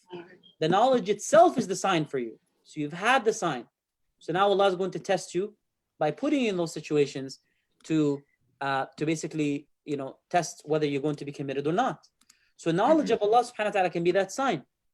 And when you're aware of that reality, then that could be how you're tested. Does that make sense? Yeah, makes sense. Okay, since we're here in the community, I am doing grocery shopping for the people who are shying away from going out. So if anybody wants to let me know or send me their address and their grocery list, I can go and do it for them. May Allah bless you and give you Jannat Firdaus. That's really kind of you. I appreciate it. Barakallah feekum. Inshallah, now it is 9:12. We've went 12 minutes past the end time. I do apologize for taking your time. But inshallah, what's going to happen now is we are going to give you 2 weeks, inshallah, to review everything. In those 2 weeks, I'm going to send you the notes, inshallah ta'ala. And then we're going to open up the floor for online, inshallah, tests. So for those of you who want to take a test, to review, to make sure that your knowledge is as strong as possible, I'll inshallah open that for you so you can inshallah ta'ala have access to the test and do your test bidnillah ta'ala. And then we're going to be starting inshallah Surah Al-An'am 2 weeks from now. Every Saturday, 6 p.m. inshallah we start 2 weeks from now, and we'll be advertising specifically for that. So please look through the notes, and if you're not on the mail list, please send a message to me at Hussam@isnacanada.com. Send the message to me so I can add you to the mailing list. And if you are from the Deaf Muslims of Canada, send a message to one of your interpreters or one of your contacts, and they'll pass on the information for me. I will send you the link through which you can download the notes and then take, inshallah, your tests so you can prepare, inshallah, and increase your understanding of the material. At this time, before I close, I will just look at the Facebook messages here that we have. May Allah bless Sister Maiz for coming and joining. And Barakallah Fikum. And Sister Nilam is asking, can I make extra dua in my mother tongue in sajda in fard? The best thing to do is to do du'as in Arabic in salat al-fard. So do du'as in Arabic, but in your sunnah, there's more leeway. And of course, it's best to do the du'as, inshallah, afterwards in Arabic or in English once you're done the salah. But in the salah itself, the opinion, I know Sister Nilam, you're asking, and you or your family follows, most of the community follows the Hanafi madhab. So I'm giving the answer with regards to the Hanafi madhab. The Imam Abu Hanifa, he was very clear about when you're in fard, you should be reading Arabic only. So hopefully that answers. Barakallah fikum. Alhamdulillah, we did get to around ayah 150 of the surah, but the other section we've covered already, alhamdulillah, many times in classes. So hopefully, inshallah, with the notes, everything will come together. And again, one last time, I'm calling out to anyone who wants to volunteer and help us out with the notes. Please do support us, inshallah. One last appeal, and then we'll close. As you know, masajid in this time are struggling. Today, I spoke with our board members, or one of our board members, and he was very sad because they have to make a tough decision now as finances are becoming very tight, and they're going to probably look into letting some people go from ISNA Canada who are on the staff, because the community cannot sustain financially, with the limited donations. We cannot sustain the team that we have. So I'm asking you, and if it wasn't an urgent thing, I wouldn't have, but it is an urgent thing now. So I'm asking, inshallah, if any of you have been touched or impacted in any way positively by the work that ISNA is doing, please help us through this time to continue. It's just a few months until things, inshallah, get back on track. But in the meantime, we are struggling with thousands and thousands of dollars that are not coming in. So inshallah, please be as generous as possible in this time. And inshallah, if you cannot do it yourself, please encourage other people to do it, inshallah. And we're not doing these services so that you can donate. Of course, that's not the reason. But we are appreciating, inshallah, that you can support so that we can continue to do these services and not have to let anyone from our community and our team and our staff and our management and our organization be let off or be let go during this time. Jazakumullah khair for tuning in. May Allah reward you and bless you. As you know, we go live at this time to do the recitation nightly. So inshallah, we're going to go through another live stream. Feel free to join us as we do the live recitation from home, inshallah, with the different mashayikh. Thank you for joining. Barakallah fikum. Wassalamu alaikum wa rahmatullahi wa barakatuh. سبحانك اللهم وبحمدك نشهد أن لا إله إلا أنت نستغفرك ونتوب إليك. Take care, inshallah, everyone. Sam, the recitation would be the same channel here, or are you going to send out a different link? A different link, inshallah, on the Facebook.